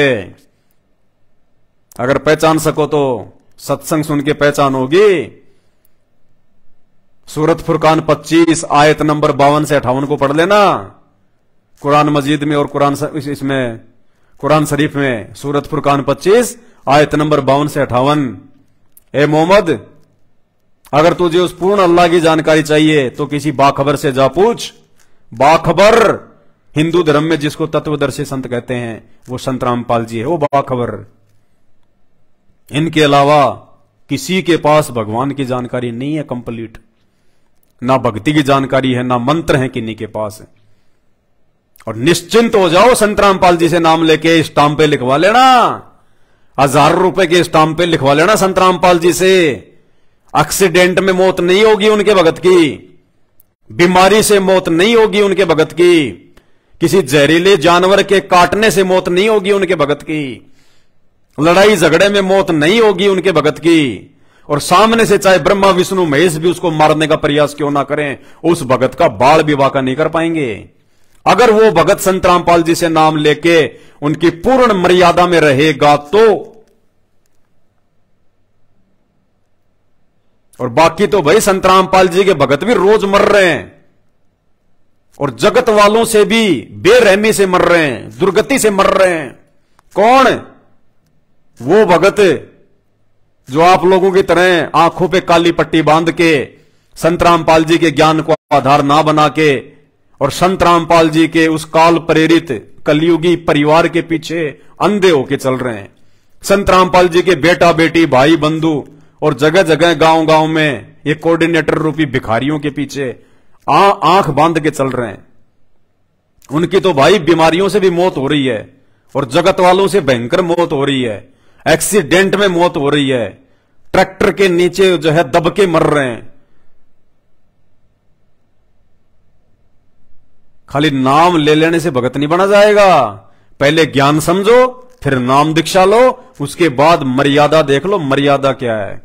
संत रामपाल जी नियम क्या बताते हैं, उन नियमों में रह के भक्ति करो, बाड़ी बाका नहीं होगा। जब चाहोगे तब मरोगे, जिस दिन तुम चाहोगे उस दिन तुम्हारी मृत्यु होगी, और दुनिया वालों की तरह नहीं होगी, ऐसे मौत नहीं होगी, ऐसे बिल्कुल सशरीर जाओगे, सशरीर संत रामपाल जी का वचन है। एक संत रामपाल जी के भगत का इंटरव्यू सुन लो। ये संत रामपाल जी लीला करते हैं हमारे को दृढ़ विश्वास दिलाने के लिए कि तुम अपने गुरु को छोटा मोटा मत समझ लेना, ऐरा गैरा मत समझ लेना, इन पाखंडियों की तरह, इन जटाधारियों की तरह। ये पूर्ण शक्ति है। क्या कह रहे हैं संत रामपाल जी?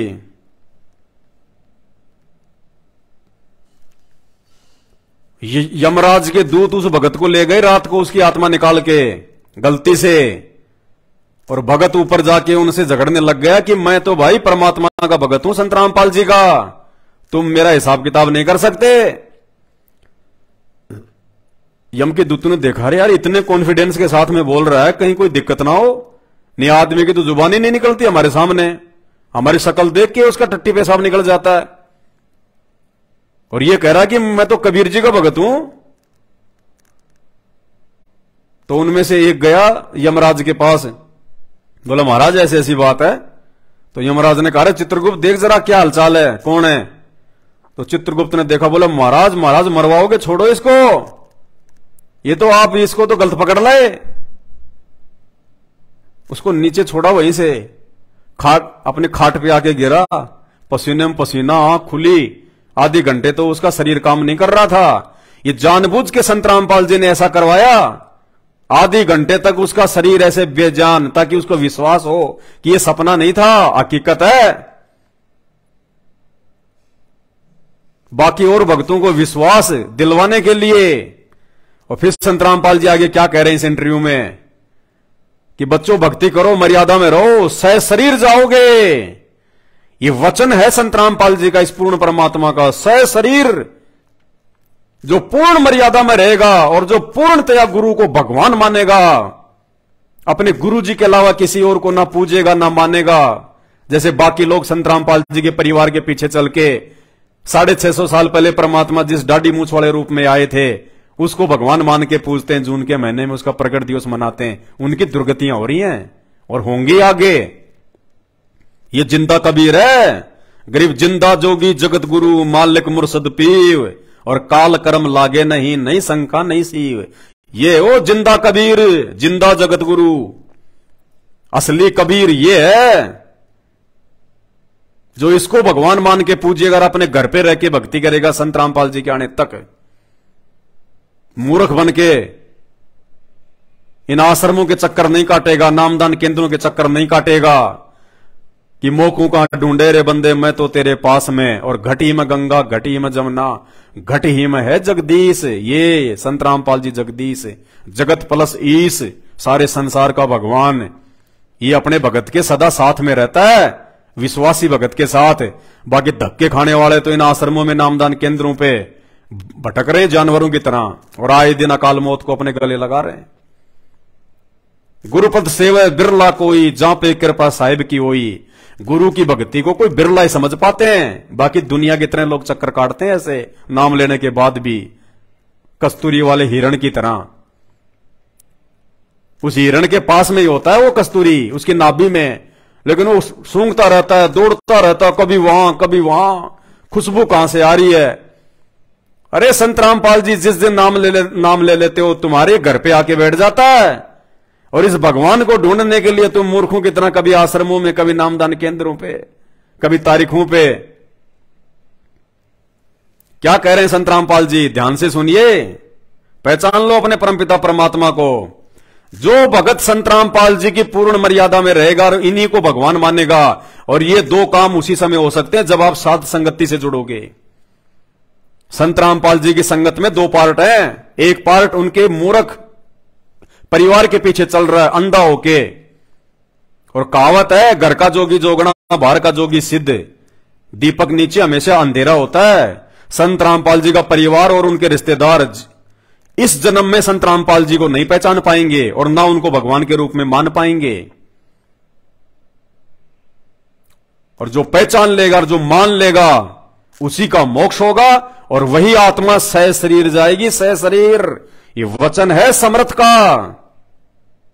राय दरबार में दी कबीर तलाक, मेरे भूले चूके हंस को तू पकड़िए मत कजाक। जब धर्मराज के न्यायाधीश के ऑफिस में गरीबदास जी ने आके बताया अपनी वाणी में कि गोपाल दास, जब परमात्मा मुझे वहां धर्मराज के दरबार में लेकर गए और धर्मराज हाथ जोड़कर खड़ा हो गया करबद्ध, और परमात्मा जैसे बड़ा अधिकारी छोटे अधिकारी पर डांट मारा करे, एसपी जैसे ऐसे चोना धमकाया करे, ऐसे जाकर डांट लगा रहा है, वो जी सर कर रहा है। तो गरीबदास जी बता रहे, आंखों देखा धर्मराज दरबार में जय कबीर तलाक, मेरे भूले चुके हंस ने तू पकड़िए मत कजाक। बोला पुरुष कबीर से धर्मराय कर जोड़, और तेरे हंस न पकड़ो नहीं मैंने 2 ही लाख करोड़। ये परमात्मा आपके हंस को मैं नहीं पकड़ूंगा। परमात्मा ने कहा कि मेरे भक्त का तू लेखा जोखा भी मत करना, और गलती से आ जा तो मेरे पास भेज देना। तो धर्मराज ने कहा कि परमात्मा आपकी शरण माने से पहले इसके गुड और बैड अकाउंट दोनों होते हैं, तो इसके जो बैड अकाउंट में इसके बुरे संस्कार हैं उसके अनुसार तो दाता मैंने सजा सुनानी पड़ेगी, मेरी मजबूरी है, उसका कोई विकल्प बताओ। तो परमात्मा ने कहा कि कर्म ब्रह्मांड के मैं पल में कर दूं नेश, उनको क्रॉस मार दूंगा, और दिन हमारी 2 ही दिशो करो हमारे देश।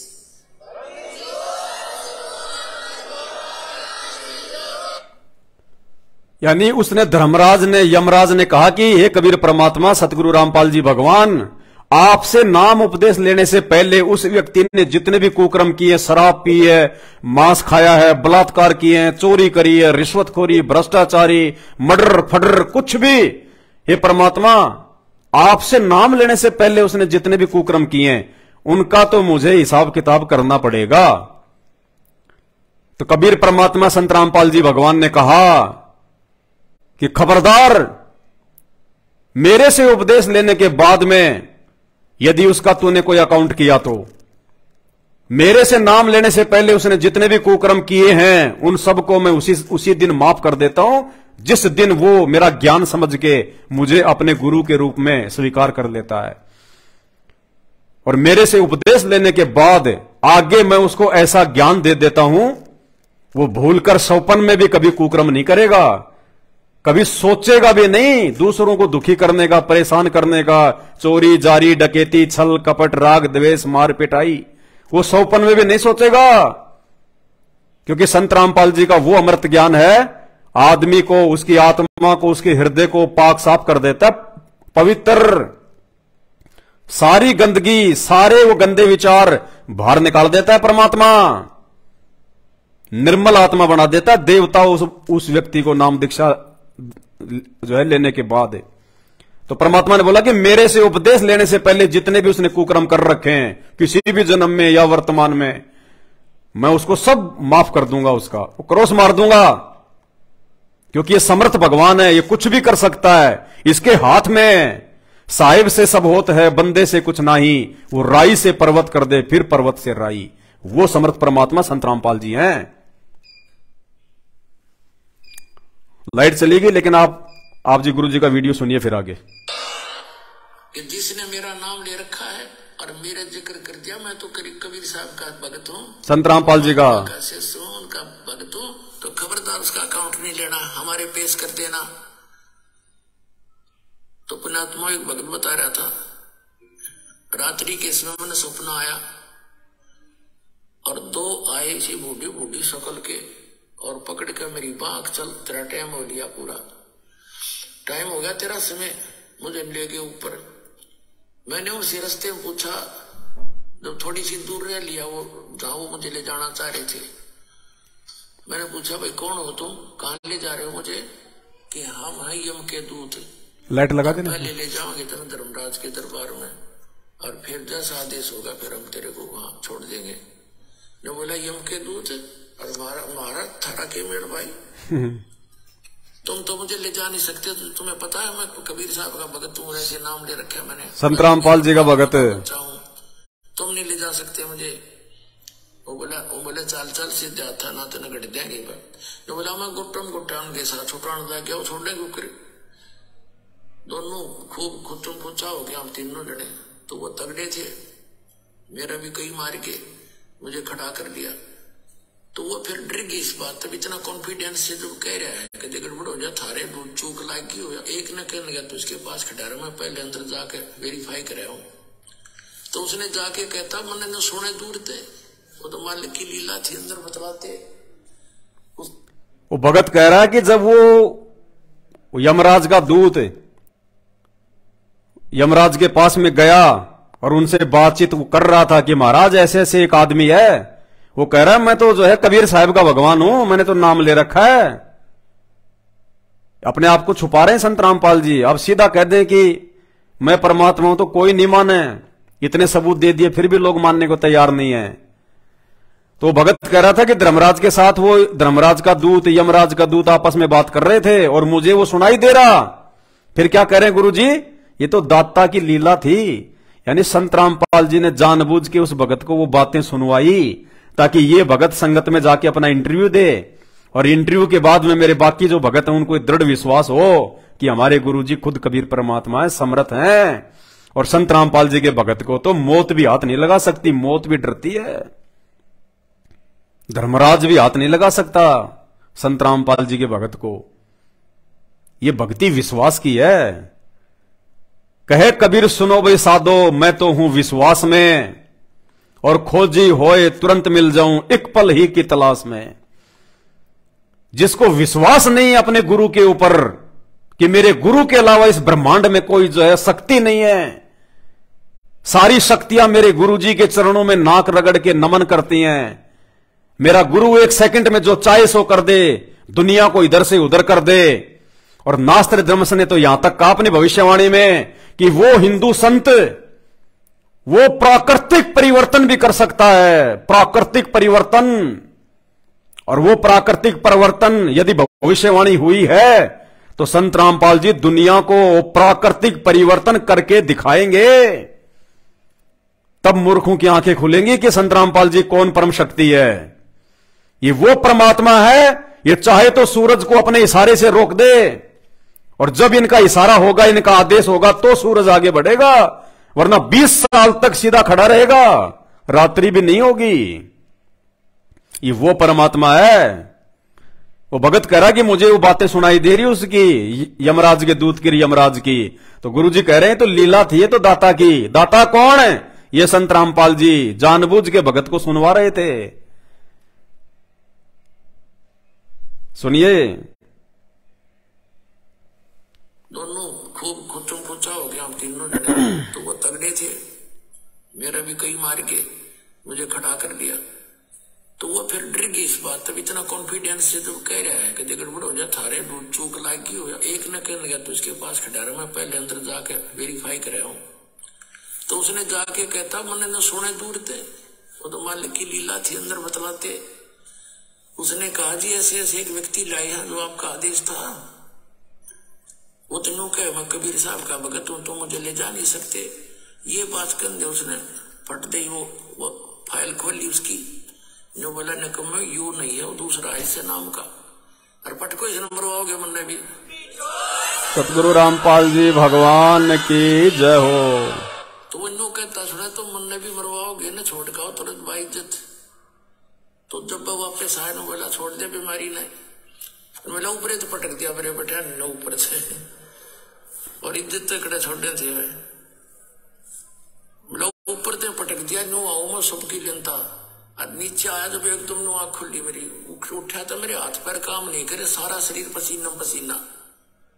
जब मैं ठीक ठाक जाग जाता तो मेरे नो सोचो सपना है यो।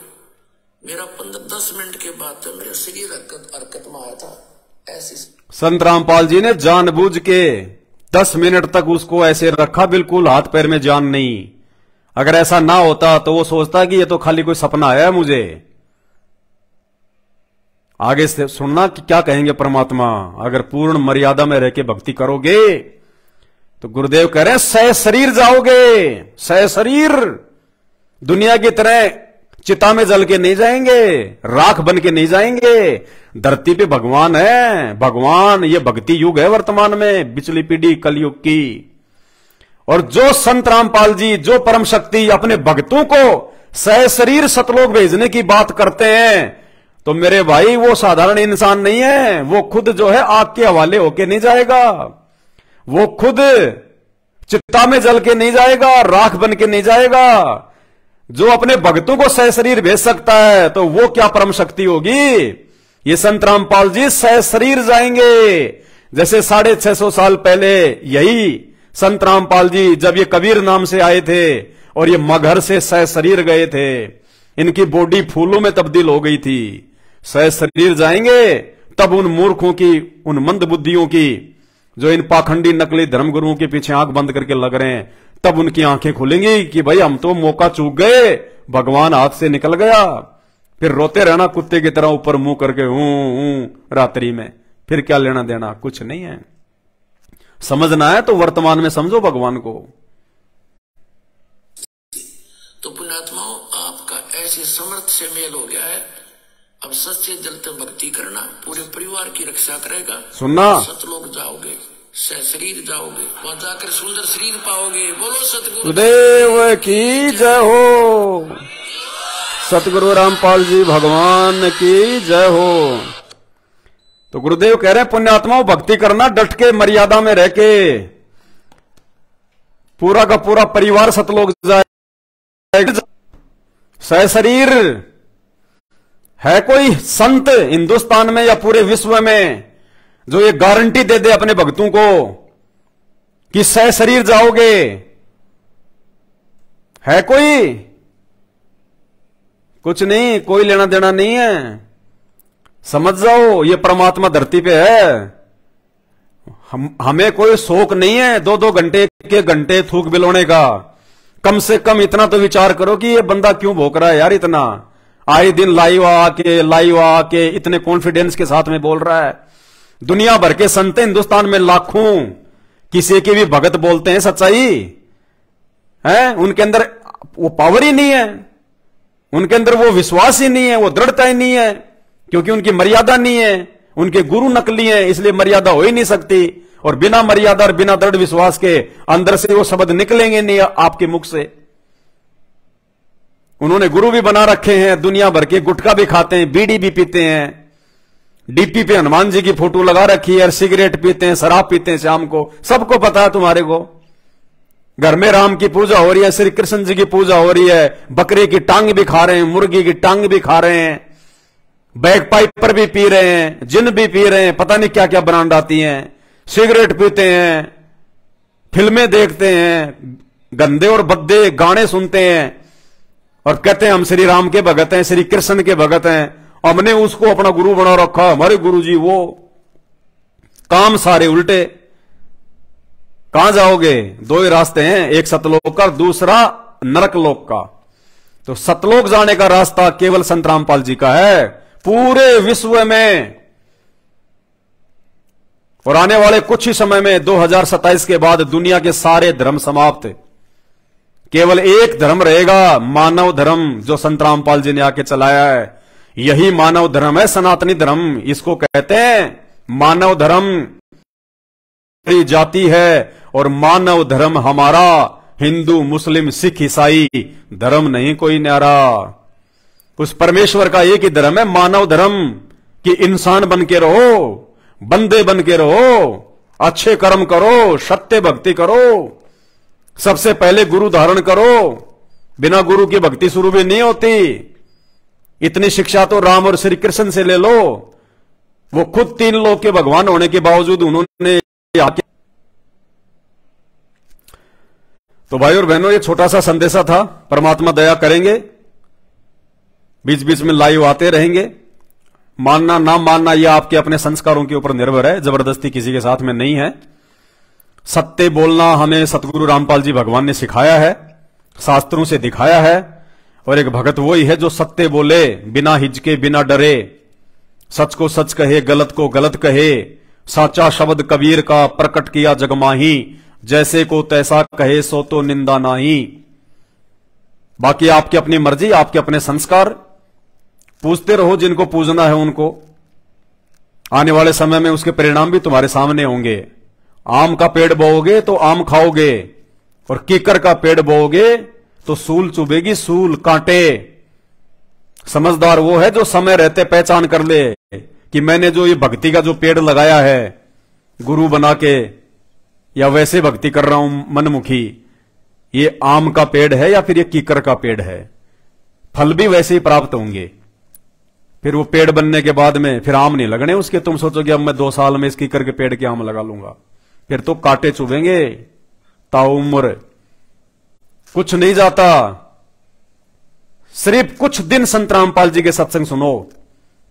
अरे रात को खाना वाना खाते हो यार, आधा पौन घंटा वैसे भी तो घूमते हो आप लोग, फालतू में मोबाइल पे यार दोस्तों से गप्पे सप्पे करते हो।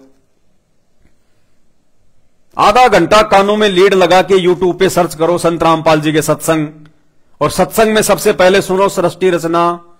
सृष्टि रचना संत रामपाल जी महाराज, दुनिया भर की सृष्टि रचना के वीडियो आ जाएंगे। सुनो तो सही तुम्हारे धर्म ग्रंथ क्या कह रहे हैं। संत रामपाल जी कोई देखा देखी बात नहीं करते, किसी की सुनी सुनाई बात नहीं बोलते, रटा रटाया ज्ञान नहीं है इनका। ये खुद परमात्मा है जिसने सबको पैदा किया है, जिन्होंने खुद ये ज्ञान जो है बनाया है। इनका ज्ञान, इनकी वाणी, इनके शब्द, इनके सत्संग धर्मशास्त्रों की लाइन टू लाइन मिलेंगे, लाइन टू लाइन। कोई माइका लाल दुनिया में संत रामपाल जी के मुख कमल से निकले हुए प्रवचनों में अगर सुई की नोक जितनी भी झूठ निकाल दे, सुई की नोक जितनी भी झूठ निकाल दे संत रामपाल जी के सत्संगों में 10 लाख का इनाम, 10 लाख का। लाइव आता हूं, कमेंट्स में भेज देना वो बात कि ये बात संत रामपाल जी की शास्त्रों के अनुसार नहीं है।